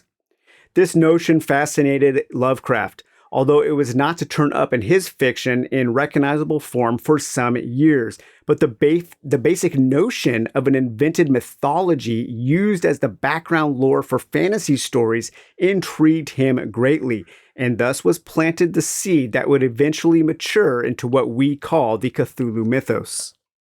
Okay, after Lord Dunsany, we have kind of the first kind of proto-Cthulian author, and that would be A. Merritt, born in 1884, with his amazing story, The People of the Pit, in 1918, which feels like a kind of a rough draft of At the Mountains of Madness. It's really, really good and really early, and man, it is such a fantastic story. And now we get to the Lovecraft Circle, starting, of course, with H.P. Lovecraft, who was born in 1890. Lovecraft had a wildly inventive imagination and also the foresight in how to harness it and how to encourage other and allow other authors to write in his world. We have The Call of Cthulhu, published in 1928. The Dream Quest of Unknown Kadath in 1943. And kind of the small story that started it all was The Nameless City, originally published in a small fanzine in 1921. And it is in this story where we are introduced to the character of Abdul al-Hazred, who of course would become the author of the Necronomicon. And it is in The Nameless City where we get the famous couplet, "That is not dead, which can eternal lie, and with strange eons even death may die." And so now we get into the whole Lovecraft circle, his contemporaries, the direct correspondence, and these people, they shared ideas and information. And most importantly, they referenced each other and each other's work in their own work, thus mixing this kind of fact and fiction, creating this mythos. But there was never really an attempt for any of these authors to get together and create a mythos Bible. They weren't really interested in that kind of consistency. But we have Clark Ashton Smith, born 1893, Frank Belknap Long, born 1901, Robert E. Howard, born 1906, Donald Wandry, born 1908, August Derleth, born 1909. Derleth and Wandry would, of course, co-found Arkham House Books together. This is the first time that the Cthulhu stories were collected as a unified mythos in the Tales of the Cthulhu Mythos. And then we have Fritz Lieber, born in 1910, C.L. Moore, 1911, and her husband, Henry Kuttner, born in 1915. And then the youngest of the original Lovecraft circle would be Robert Bloch, of course, the author of Psycho, born in 1917. And I kind of consider Bloch to be kind of a bridge between the Lovecraft circle and the new, because he was younger. I think he had a more youthful style. He was more playful and more modern. And then we go into the large group of authors that have come after. There is no way I could list all of them. There are so many, but here are just a few. We have Brian Lumley, Ramsey Campbell, Robert Price, Lynn Carter, Thomas Ligotti, Michael Sisko, Joseph Pulver Sr., Laird Barron, Michael Shea, Richard L. Tierney, W.H. Pugmire, Carl Edward Wagner, Colin Wilson, Edward M. Erdelak, Matthew M. Bartlett, and so many others. And throughout the life of this series, I'm hoping that we can at least touch upon some of the stories written by many of these authors. If you're looking for something close to a canon, something that does a good job of laying the foundation of what the Cthulhu mythos might be, what a story might read like, I would encourage you to pick up what is considered to be the very first official collection of mythos fiction, and that is Tales of the Cthulhu Mythos, edited by August Derleth. It's about as close to a canonical anthology as you're going to get. So some of the highlights of the original 1969 version are The Call of Cthulhu by H.P. Lovecraft, The Black Stone by Robert E. Howard, The Hounds of Tandalos by Frank Belknap Long, The Shambler of the Stars by Robert Bloch, The Haunter of the Dark by H.P. Lovecraft, The Salem Horror by Henry Kuttner, Cold Print by Ramsey Campbell, The Sister City and Cement Surroundings by Brian Lumley, and Return of Loigor by Colin Wilson. So this original version is very out of print and very expensive, but it has been republished throughout the years. And you can find this newer version, Tales of the Cthulhu Mythos by H.P. Lovecraft and others. It's a very similar edition. It has probably about 90% of the stories crossover. This one includes a few new stories that weren't included in the original, including a story by Stephen King called Jerusalem's Lot, which acts as a prequel to Salem's Lot, and it does mention some mythos things in it. So pretty cool to see how the mythos even influenced people like Stephen King. And finally today for this segment, I want to read a bit of an essay, a bit of an article written by Richard L. Tierney, who we just took a look earlier at his Sword Against Caesar book, a fantastic author, really, really cool. He also worked with David C. Smith in writing the Red Sonja books. And this is an article that he wrote called The Derleth Mythos. But he says, the Cthulhu mythos is largely the invention of not H.P. Lovecraft, but August Derleth. Lovecraft, of course, did the groundwork. He invented the gods, the demons, and servitors, and above all, he provided the spooky gothic atmosphere necessary to the genre. Yet it seems to me that it was Derleth who established the concept as a mythos to comprehend all the Lovecraftian concepts. Derleth probably coined the term Cthulhu mythos. If he did not, he certainly developed the attitude that goes with that term. Consider the basic premises of the mythos: a cosmic cluster of good guys, the elder gods, protecting the human race from the bad guys, the ancient old ones, the great old ones, who are striving to do us, humanity, in.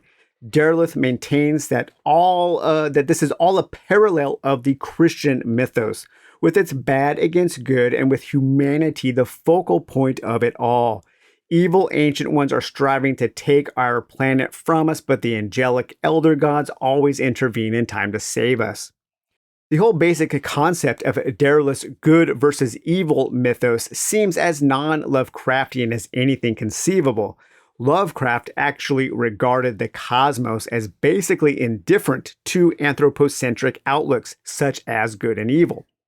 The shocker in his best tales is usually the line in which the narrator is forced to recognize that there are vast and powerful forces and entities basically indifferent to humanity because of their overwhelming superiority to man. To sum up, the Cthulhu mythos as it stands is at least as much Derleth's invention as it is HPL's. The line of Lovecraft's development remains open. No one has really taken up as yet where he left off. I think maybe Thomas Ligotti has. Thomas Ligotti seems to have a very Lovecraftian outlook on the universe and in life, and it leads towards the cosmic. Yet if one wants to get to the heart of what Lovecraft felt about the cosmos, one must sidestep Derleth and his followers. So personally, I am more a follower of Derleth's school of the mythos than I am H.P. Lovecraft, to the extent that I really appreciate the more pulpy and heroic styles of that mythos. My all-time favorite author of mythos fiction is, of course, Brian Lumley. I'm pretty sure that my views of the world, of the universe, and of humanity align more with Lumley than they do Lovecraft. And I'm able to connect with his characters and stories on a more meaningful level. However, that's not to say that I dislike H.P. Lovecraft and other styles. Far from it. As far as the old stuff goes, the King in Yellow contains one of my all-time favorite short stories, my all-time favorite with the Repair of Reputation. Lord Dunsany is one of my favorite authors, and I also greatly enjoy a lot of H.P. Lovecraft's stories, and I love many stories from the HPL circle. I will, however, be a little kinder to Derleth and Lumley in these videos than a lot of people are, so that's just a warning. I know there are a lot of people out there who really hate Derleth and really hate Lumley, but I am not one of those people.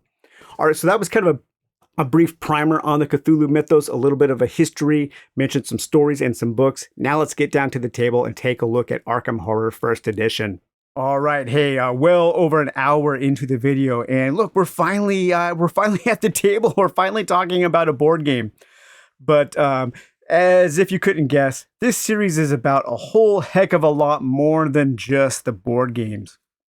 So when I originally planned to do this series, I wasn't going to start with Arkham Horror First Edition.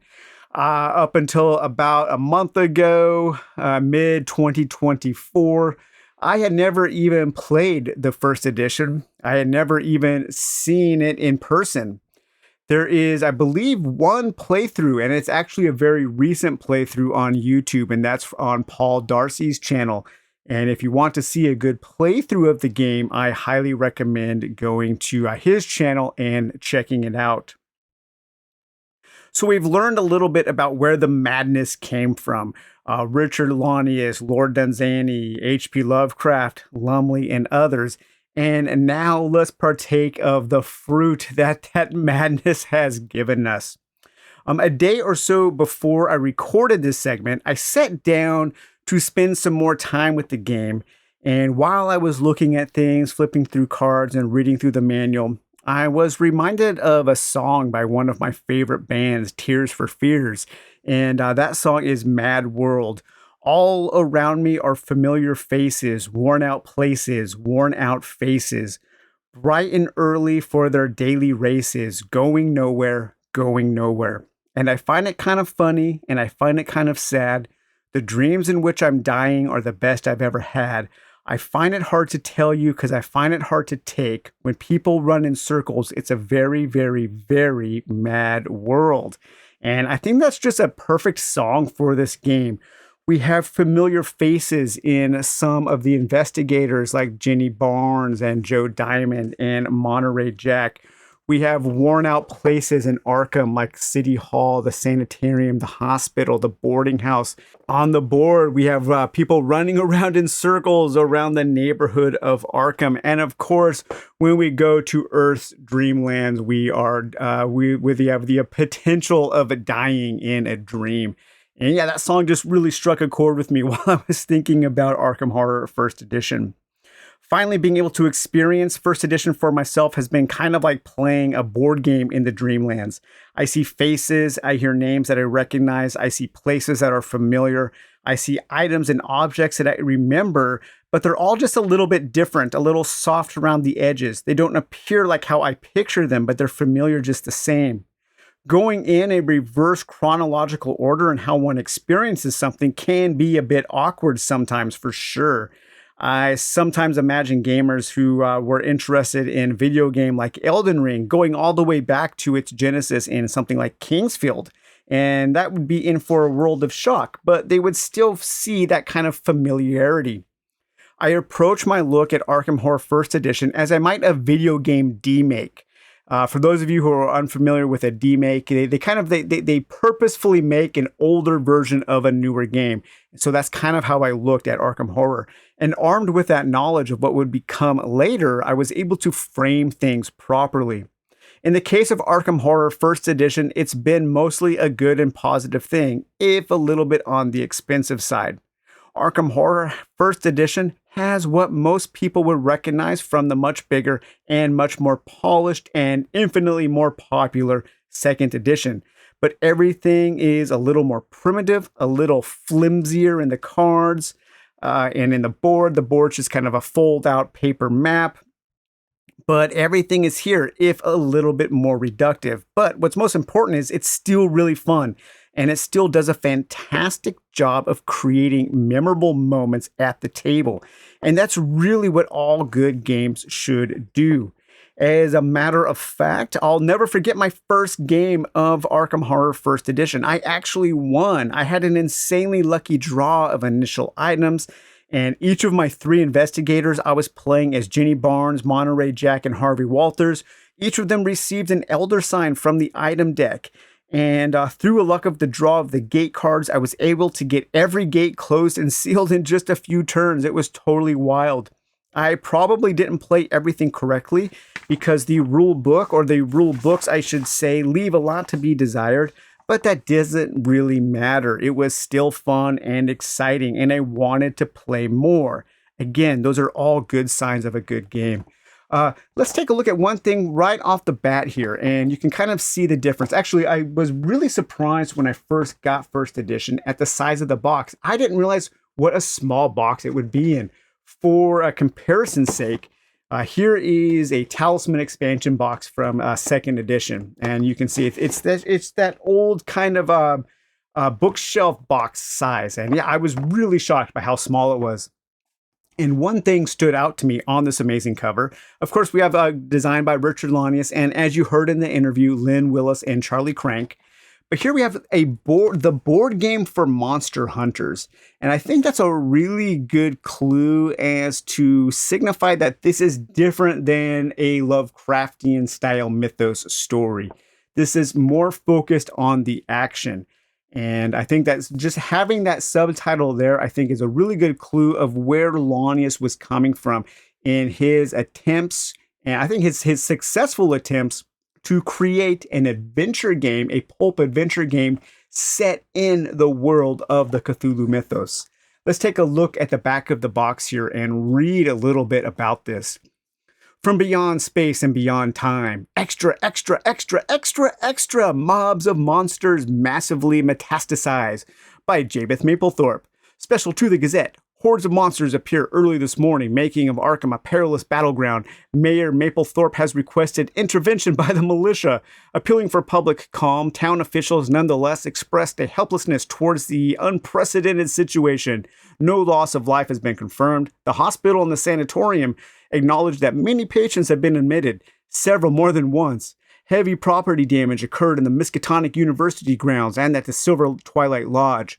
Sheriff Ingalls stated that damage and injuries might be worse, save for the courage of a few visiting investigators who discovered the horrors and began dispatch of them. In all, nearly 100 drawings and silhouettes. And remember what Launius said, some of those drawings are his original prototype drawings that he just sketched out by hand. Chaosium didn't even take the time to make new art. That is hilarious. What investigators do? Whack monsters. Right there, the first thing that this game is focusing on is killing monsters. It's direct confrontation. That already is entirely non-Lovecraftian. Blast gates to other worlds, encounter weird characters, discover tomes and artifacts, buy and sell, wheel and deal. We have 9 origination classes and 21 monster types, colorful components. Here we have, let's see a little bit about the game here. The year is 1926 and strange things are happening in Arkham, Massachusetts, a town with a sinister past. Strange lights glow in the graveyard. A local citizen has vanished without a trace. Hear the odd fluting in the woods. The people of Arkham are near panic, and only you, brave investigators, can rescue them from unimaginable evil. Arkham Horror is playable with up to 8 players, and it's co-op, yes. As fearless investigators, the players seek to uncover the strange events and stranger beings behind the placid facade of this New England town. Duty and fortune may separate the investigators. Injury, mental shock, or magic can affect or remove them from the game. The arcane powers of the Cthulhu mythos, a sinister amalgam of alien beings and human cultists, have come to Earth by means of magical gates. If the investigators destroy these gates before the space-time continuum is irrevocably strained, then the players win. If too many gates open, the players lose, and Arkham is overrun. Exploring its streets, buildings, woods, and parks, the investigators meet helpful and hindering people, find magical-laden books, and discover, trade for, or purchase helpful items. No player loses unless all the players lose, nor is any player eliminated from the game before it ends. Losing one investigator, another is chosen, and play is renewed. So yeah, as you can tell from the description, it sounds a lot like Arkham Horror 2nd Edition, and it kind of is. We have a lot of the things that we all love about the later editions of this game. And let's take a look at some of those things, starting with the investigators. So we will see some very familiar names and possibly some familiar faces here. We have Jenny Barnes, we have Joe Diamond, we have Monterey Jack, Harvey Walters, Carolyn Fern, Mandy Thompson, Gloria Goldberg, and Vincent Lee. All of these characters have appeared in other Arkham Horror games. And I never even thought about them being in this game. I was kind of surprised when I found out they were, and I think that is really cool. However, there are some differences. Here are some of the differences. We don't have any backstories. We have nothing really to differentiate these characters. The characters don't have backstories. They don't have their own desires. They don't have their own background. And they also lack an innate skill that makes them different from each other. They do have some different stats, though. And the 4 stats are fast talk, fight, knowledge, and sneak. And so those are the things that you are using to roll under when you do your stat tests. In this game, Arkham Horror 1st Edition does not use a D6 dice pool system. It uses a D6 system, and you're usually trying to roll low. You're usually trying to meet or beat under your skill.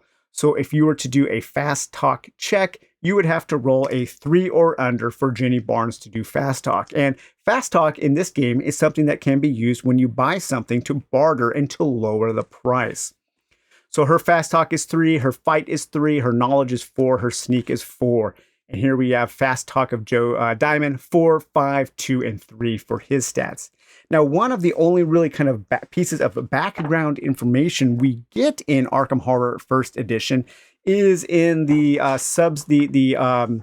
the rule book that talks about your investigator. And I actually really like this piece of information. I think it's a really neat way to set up this game.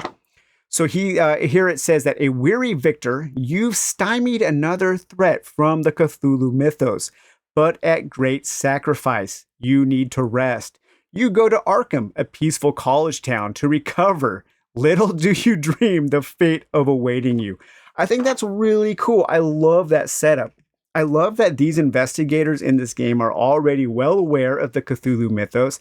They have already done something somewhere else to thwart some kind of scheme from the CCDs, from the Cthulhu cycle deities, and now they're coming to the nice, peaceful, quaint town of Arkham, Massachusetts for a vacation, and they arrive at the train station only to find the city being overrun by gates and monsters and having to deal with them yet again. And I think this also translates to how you set up your investigator. An investigator in tip-top shape, in perfect health, both mental and physical health, would have 7 sanity points and 7 strength points. However, at the beginning of the game, you have 10 points to divide between those two, with the caveat that you can't go less than 3. So you can have a spread of 7 and 3, 6 and 4, or 5 and 5. I have been playing my games of Arkham Horror First Edition with a variety of spreads going from 6 and 4, 6 and 4, 5 and 5. So if I was playing as Jenny Barnes, I might take Jenny Barnes and have her set here to a 5 and 5. Okay, so we'll put a 5 there. So she will start with 5 sanity points, and she will start with 5 strength points. And then I would take Joe Diamond, and I want Joe Diamond to be a little more on the physical side. So I'll start him out with 6, and I'll start him out with 6 strength and 4 sanity. And then let's say I was also going to play as, let's play here as Harvey Walters, and I will have him be more kind of a book nerd guy. So he'll start off with, I'll put 6 sanity and 4 strength. Like in Arkham Horror 2nd Edition, having 3 in one of your core stats is a pretty big detriment because it's very easy to lose 3. 4 seems to be a lot safer. Now let's take a look at the miniatures that you get with this game. So here we have Harvey Walters. As you can see, Harvey Walters here with the detail there. And we have Jenny Barnes. There's a look at Jenny Barnes. I'm sure people who like miniatures can paint these up and make them look really cool. And then we also have Joe Diamond here. And you'll get a picture of each of the other miniatures on the cover there. There we have Monterey Jack, or on their character card. There we have Carolyn Fern and Mandy Thompson, Gloria Goldberg, and Vincent Lee. So yes, the miniature craze was going all the way back to 1987. Yeah, okay. So we have our investigators here. And when you set up the game, all the investigators arrive into Arkham at the train station. So they all start here at the train station. Each of your each of your investigators will start with 3 items. And here we return to that kind of a dreamlike familiarity where a lot of these things will be familiar, but also slightly different. So let's take a look at the items. We have the Sword of Glory is a magical item. So again, in this game, there are monsters, there are things that are immune to, that are resistant against physical attacks or maybe magic attacks. So you have to have certain types of attacks to beat certain monsters. So we have magical. We have a shotgun here. It's a physical attack. And combat is pretty simple in this game. You will take your fight skill and you will add any bonuses. You will roll, and then you will try to hit a target number or above to do damage. So pretty simple. A little more straightforward than the dice pool system, but I do prefer the dice pool system that was used in 2nd edition. Here we have a Dragon's Eye, a magical item. In this black gem of unnerving aspect is dashed to the ground. It banishes any one Mythos monster from Earth or closes any one gate. Lose D6 strength points from the concussion. Use once, then discard. We have our alien spectacles. That's kind of a trimonical or a tri-spectacle or something. Here we have the Lamp of Alhazred. Its blaze adds a +3 magical attack whenever you wish. This is a one-handed weapon used for the rest of the game. We have our 38 revolver. We have our taxi whistle because as you move around on the board, you can take a taxi to get to certain places much faster. We have a knife. We have a healing stone, another shotgun, brass collar. We have an auction, and this is a really weird card because this is it's interesting to think about, and this kind of points to maybe one of the design flaws that Launius came up with, or that is apparent in this game. And that is, even though it is co-op, there is also still a little bit of a competitive nature to the game. And I think back then it was just really hard for people to wrap their heads around a game that wasn't competitive in some way. And so we do have this pamphlet here, the Welcome to Arkham pamphlet. And this tells you a little bit about the game. Actually has some errata on here that they discovered after they printed the game. And we do have our component listing there. But here we have the Roll of Honor. And here is where you write down the winner of your cooperative game, because the winner is whoever collects the most gate trophies and monster trophies. And so even though this is cooperative, there still is that competitive edge. And the auction card works that way. However, I think modern gamers who want to play 100% cooperatively could actually use this card to great advantage, because what this card does is, when somebody plays this auction card, you draw a certain number of items and then you have an auction. Well, if you're playing cooperatively, nobody should bid anything except for the one player who really needs it can bid $1 and get any item for $1. So it does kind of break that style of play. And playing this game solo, some people have come up with some house rules to use this auction card. Usually, if I draw the auction, I just kind of ignore it and draw something else. Here we have a submachine gun. Here we have our Elder Sign. I believe there are 4 Elder Signs in this deck. And like in a second edition, this sign can be used to destroy a gate and also sealing a gate, sealing a location so that more gates can't appear there. And the way you win this game is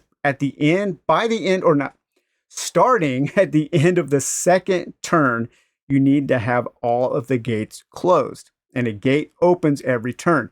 The way you lose is every time a gate opens, you move up on the doom track. And if you ever get to 14, then too many gates have opened and you lose the game. If any of your investigators reach 0 sanity or 0 strength while in Arkham, they go to this hospital or the sanitarium and they can get well.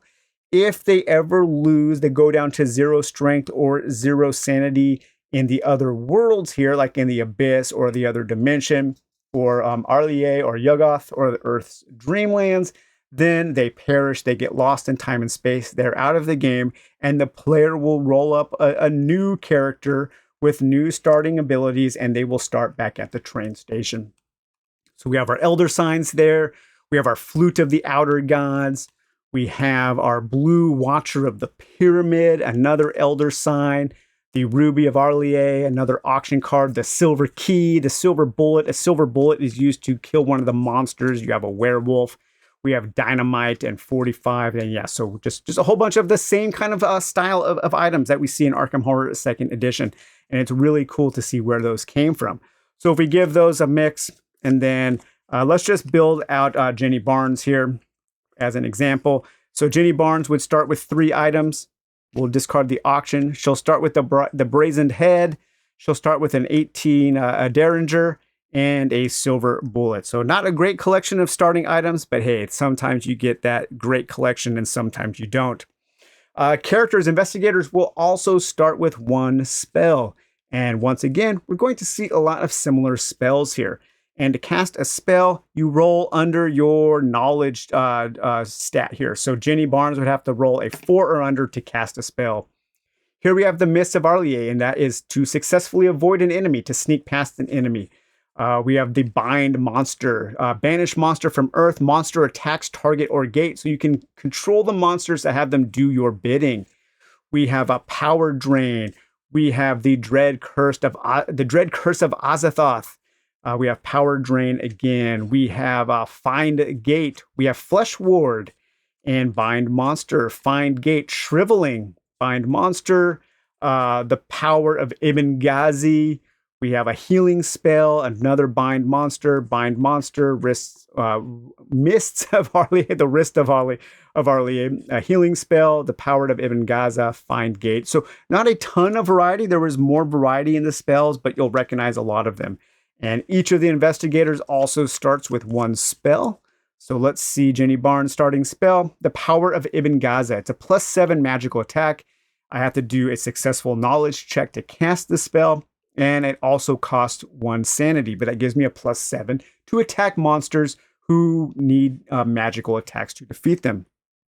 Okay, we also start off with a charity card. And the charity card is a card that you can take down here to the Dagon mission. And if you go to the mission and you are a character that has the lowest amount of money, the fewest items, or I believe also the fewest spells, the Order of Dagon will give you some of those items to make up the difference, but then you are in debt to them. And the next time you kill a monster or close a gate, that trophy gets donated to the mission. And so again, that kind of points to that semi-cooperative, semi-competitive nature of this game. If you are playing to be the #1 investigator, you don't want to use that card because you will lose a victory point for your total at the end. And then finally, each of the characters will also start with $13. And so we have our $5 bills here with Lovecraft's face on there. He's also on the 10. Wow, Lovecraft was on the 5 and the 10. Maybe they could have put like Clark Ashton Smith on one of these or something. But we have two $10 there. And then we have our $1 bills here with old George Washington. And so each of the investigators will start with $13 and also 1 skill. And so here we have our skill cards. Now these are in different colors, and the game says that they did this on purpose so that when you draw one at random, you might remember what the different colors are, so you have a better chance of knowing what's coming. I don't know, that seems a little weird to me, but these skills will just add 1 to one of your abilities, such as Fast Talk, Fight, Knowledge, and Sneak. So we have a Sneak +1, Knowledge +1, Knowledge +1, Fast Talk +1, Fast Talk +1, Fight, and Fight +1, and Sneak +1. So pretty boring skills, but they don't really have names or anything. They're just something that adds 1. So let's shuffle these up and draw 1 at random for Jenny Barnes here. And so she is a Fast Talk +1. So that brings her Fast Talk up to 4. All right, so that would be how you set up an investigator. So Jenny Barnes would be all set up, and then she would be at the train station here. We've taken a look at items, we've taken a look at spells, we've taken a look at the investigators. Now let's take a look at all of the different locations. And I really do like the look of this map. I think it has a nice kind of quaint and just a pleasant look to it. And I believe this was the original board that, or very similar to the original board that Richard Launius drew. And I think you can see his original map. I think I've seen a picture of his original map online before. But we have places like the hospital, the sanitarium, the newspaper, Harney Jones' shack, the graveyard, the city hall, the Black Cave, the Silver Twilight Lodge, Miskatonic University, the Curiosity Shop, the boarding house, Velma's Diner, the Historical Society, and so on. And so all of these locations, so many of the locations that we remember from Arkham Horror 2nd Edition are here. Now, what is missing are the location encounter cards. And that's because this game didn't use cards for its location encounters. It used a series of lookup tables. And the lookup tables were used for the gates to other worlds and for when you land on one of the locations. And this game also uses a roll to move. And we'll talk a little bit more about roll to move and why I actually think it does work in this game in just a minute. But here we have all of our lookup tables for the different gates for when you go into your other worlds. So if you were to go to Yuggoth there, and on one of your encounters, you would roll a d6 and you would look up 2. The cylindered head mocks your hopes. You'll never return. It cackles. Lose 2 sanity points from despair.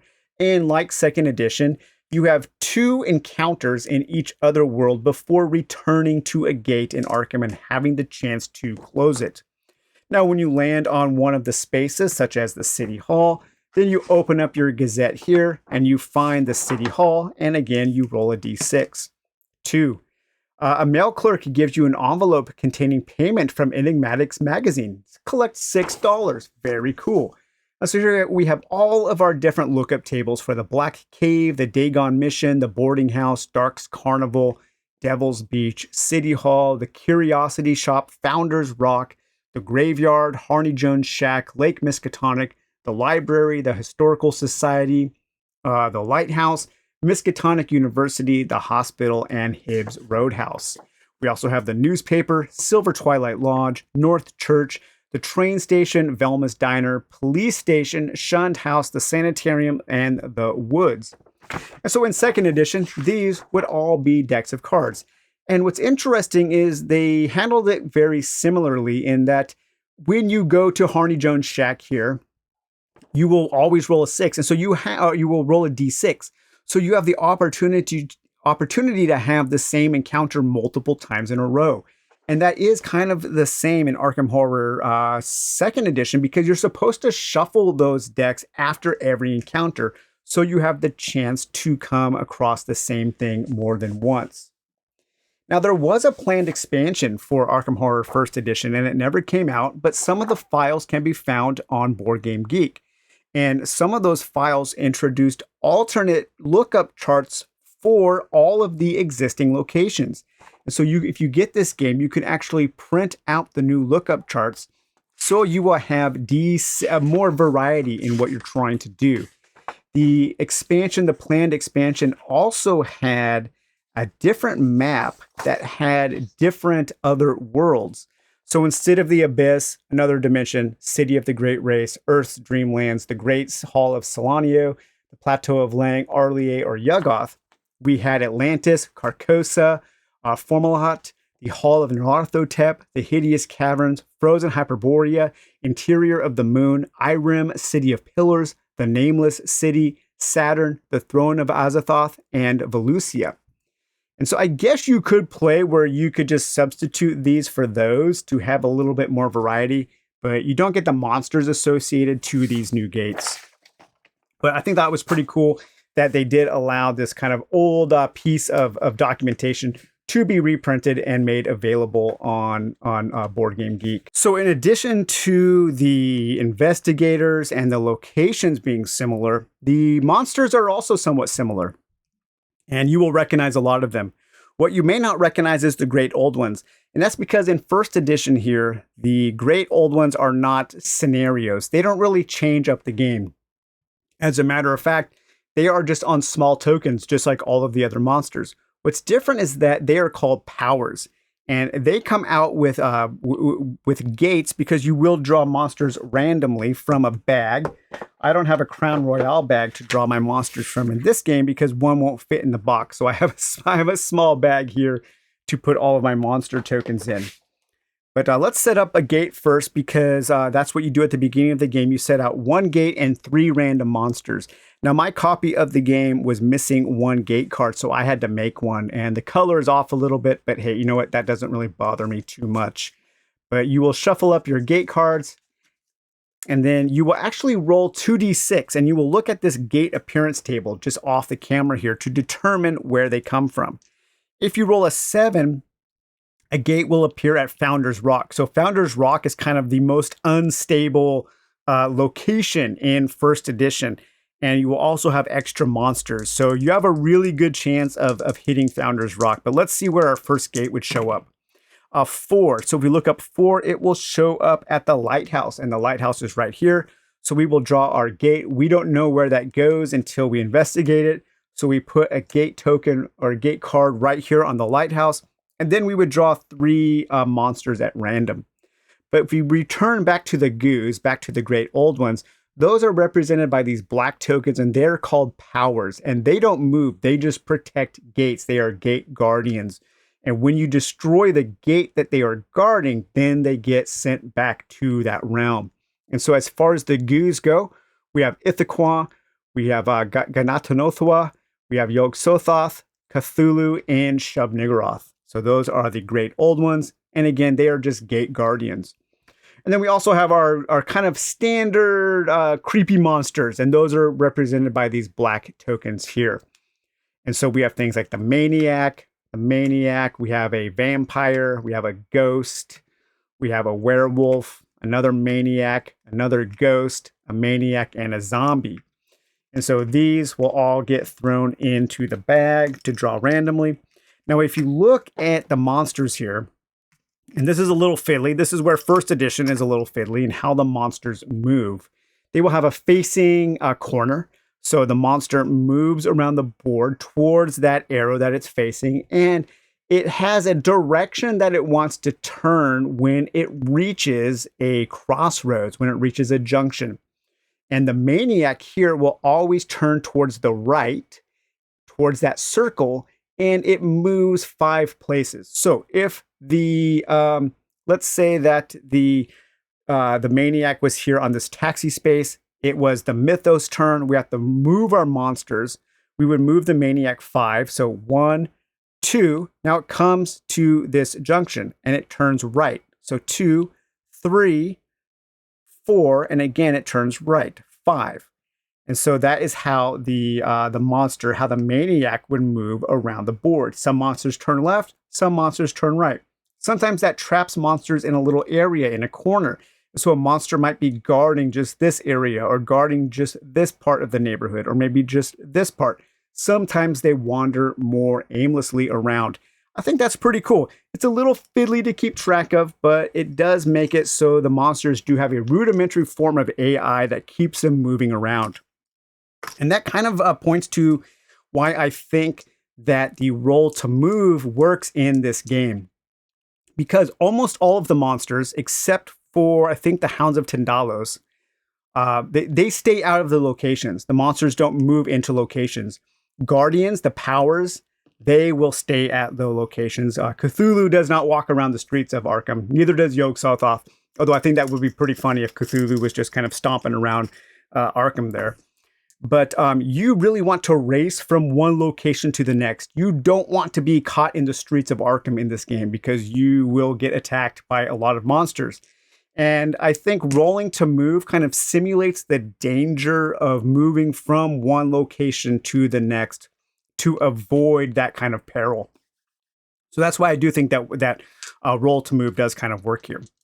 And then we also have all of our other monsters, and those are kind of color-coded to the different gates, to the different dimensions. So here we have the Abyss, we have our yellow monsters, and those are things like ghouls and formless spawns. And so those will go back in there. We have our another dimension, and those are kind of our reddish color. And here we will have things like dimensional shamblers. We will have our Hounds of Tindalos there, dimensional shambler and Tindalos. And on the back of your monster chits, you will have their movement. You will have what you need to roll meet or beat above in order to do damage. You will also have how much damage they do to you when you fail or even when you succeed a sanity check. So it is possible to avoid sanity damage, but sometimes you take it no matter what. We have our City of the Great Race, and from those we have our absolutely dreadful flying polyps. The flying polyps were just terrible in this game, and they're terrible in second edition. You never want to face off against a flying polyp. We have our Earth's Dreamlands, and so there we have our Night Gaunts. Night Gaunts can pick up investigators and drop them in nearby gates. We have our Gugs and our Night Gaunts there. And then we also have our Great Hall of Ciliano. Now, the colors, I feel really bad for colorblind people here because there are no symbols. And a lot of the colors just kind of like flow together. Here we have yellow, red, light orange, and dark orange. And then we have blue, blue, and purple. And all of those kind of look the same, especially to me. And we do have green there. But Great Hall of Ciliano, we have the Byakis, we have the Star Spawns. And there are also flying monsters, which kind of work the same in second edition. They will move towards the closest investigator in the street, but they do stay on the board. They don't move off into the skies like they do in second edition. From the Plateau of Lang, of course, we have our Elder Things and our Shoggoths. And then in Arlier, of course, we have our Star Spawn, our Deep Ones, and our Star Spawns. Our little Cthulhuid guys there. And then finally, from the realm of Yuggoth, we have our Migos and we have our Doles. And so at the beginning of the game, you'll put your bag together. You will randomize these. You will draw 3 monsters that start in your initial gate. So let's see what we have here. Okay, so we have a ghoul from the abyss. We have a ghost. And ghosts don't move. Ghosts haunt locations. So they're one of the creatures that can stay in a location. So we have a ghost haunting a lighthouse. Perfect. So thematic. I love it. And then we have, oh no, a Hound of Tendalos. So yeah, these guys are nasty too. You don't want to face it off against a Hound of Tendalos. Okay, so we basically have everything set up. And now we can do a little bit of a little bit of an example turn. This isn't a teach video because I'm sure I will get some rules wrong. The rules in this game, yes, the rules do leave a lot to be desired. So we have 2 rule books, one about your investigator, one about the rules, one about Arkham. We do have our order of play. So unlike second edition, an investigator takes their full turn here. We don't divide things up into phases, but you could play like that. And I think in Paul Darcy's video, he does play more like second edition, where all of the investigators move. Then they all have their encounters, and then the Mythos phase, and so on. But I'm pretty sure that the rules as written, you do all the steps, and then it's the next investigator's turn. So the first thing we do is the investigator acts. We can wait, we can move, or we can move and take a taxi. We could wait at the train station and have a random encounter there to see what happens, or we could move. It's hard to get to a location on your first turn unless you roll really well for movement, or you have a taxi whistle.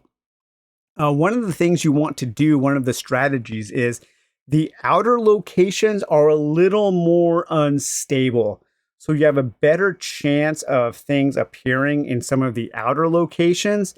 You want to kind of make your way towards the city center to hopefully buy some things. I want to get over here towards the curiosity shop, but having this gate at this lighthouse makes the curiosity shop a really dangerous proposition, and that really bums me out. Let's roll here and see where we're going. Okay, an 8. All right, so 1, 2, 3, 4, 5, 6. I could get to the Black Gate. 1, 2, 3, 4, 5, 6. I could go to the Shunned House. I could investigate the woods. I could go to Harney Jones' shack there and come around the outside, going there. 1, 2, 3, 4, 5, 6, 7, 8. I can't quite make it to the North Church. Let's head to Harney Jones' shack. So 1, 2, 3, 4, 5, 6. Okay, so I'm at Harney Jones' shack. And now we have our encounters. So we can either wait, we can roll for an encounter. We might need to have sanity checks or strength checks here. We can earn or lose money. We can purchase fine items, use a skill, use a charity card, or meet a monster. And if you meet a monster, that's when you enter into combat. Okay, but we are at Harney Jones' shack. So let's open up our Gazette and roll up our D6 to see what we find. And a 1. Okay, that is probably really bad. Harney Jones' shack. A monster appears. Yes. So a monster is hanging out at Harney Jones' shack.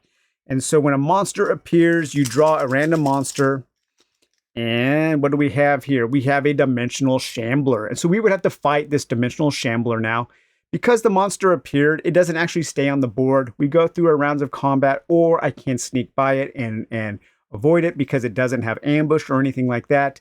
And then it would actually just go back into the bag. And so combat, again, is pretty simple. We have to hit an 11 or higher in order to hit that dimensional shambler. But the first thing you do when you face off against the monster is you have a sanity check. If we pass our sanity check, we take 0 sanity damage. If we fail it, we take 2 sanity damage. Jenny Barnes has a 5 of a sanity. So as long as I don't roll a 6, a 5, I pass the sanity check and I don't take any damage. Now, she can fight the Dimensional Shambler. The Dimensional Shambler is not immune to physical damage, so I can do a fight check. So that'll be a 3.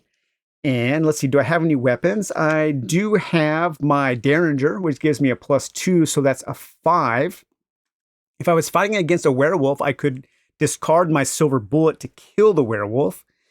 So I'm getting a +2 and a +3, a 5. I would have to get a 6 in order to even do damage to the Dimensional Shambler. At a 6, yes, 11. All right, so we hit the Dimensional Shambler. I take the Dimensional Shambler as a trophy. It's off the board. If it stayed on the board, that's when it would go back into the bag. Now, if I didn't kill the Dimensional Shambler, it would do a D6 damage to my strength. So yeah, a single monster can wipe out an investigator very, very quickly. Okay, so that would be my encounter phase, and then we would have a Mythos phase, and there isn't really any story in the Mythos phase here. There's no flavor text. You just roll your 2d6, and you look at your chart over here, an 8, the Silver Twilight Lodge. We would draw a gate card. We would put the Silver Twilight Lodge there. A monster always comes with a gate, and so we have a vampire, and then we would do our movement. Okay, so our movement here, the vampire moves in that direction, and it turns towards the right, towards that circle.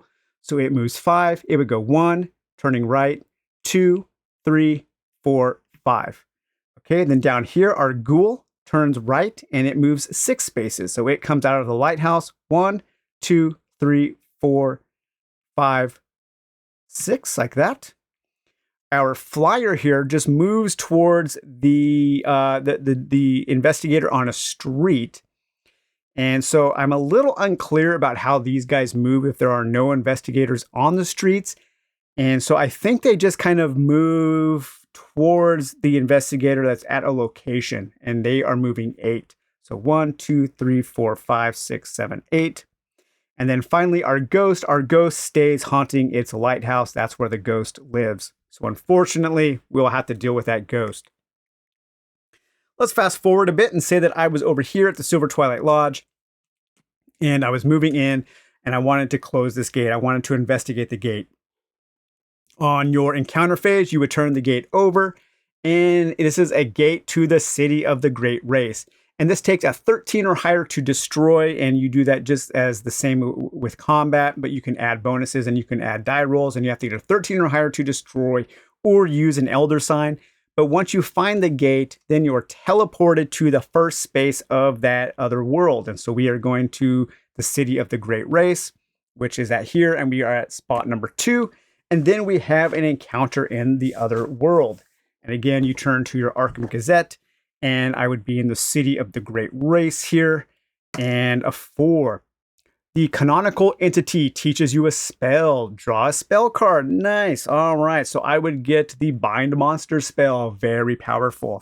And then on my next turn for movement, just like in 2nd edition, you don't have movement points now. You just move to the next encounter. You have another encounter. And then on your next turn, you move out to any of the corresponding cards that correspond to that space. So if there were more gates to the City of the Great Race, you could come out on another one, and then you have a chance to close that gate. If you have an Elder Sign, you can place the Elder Sign there to seal it.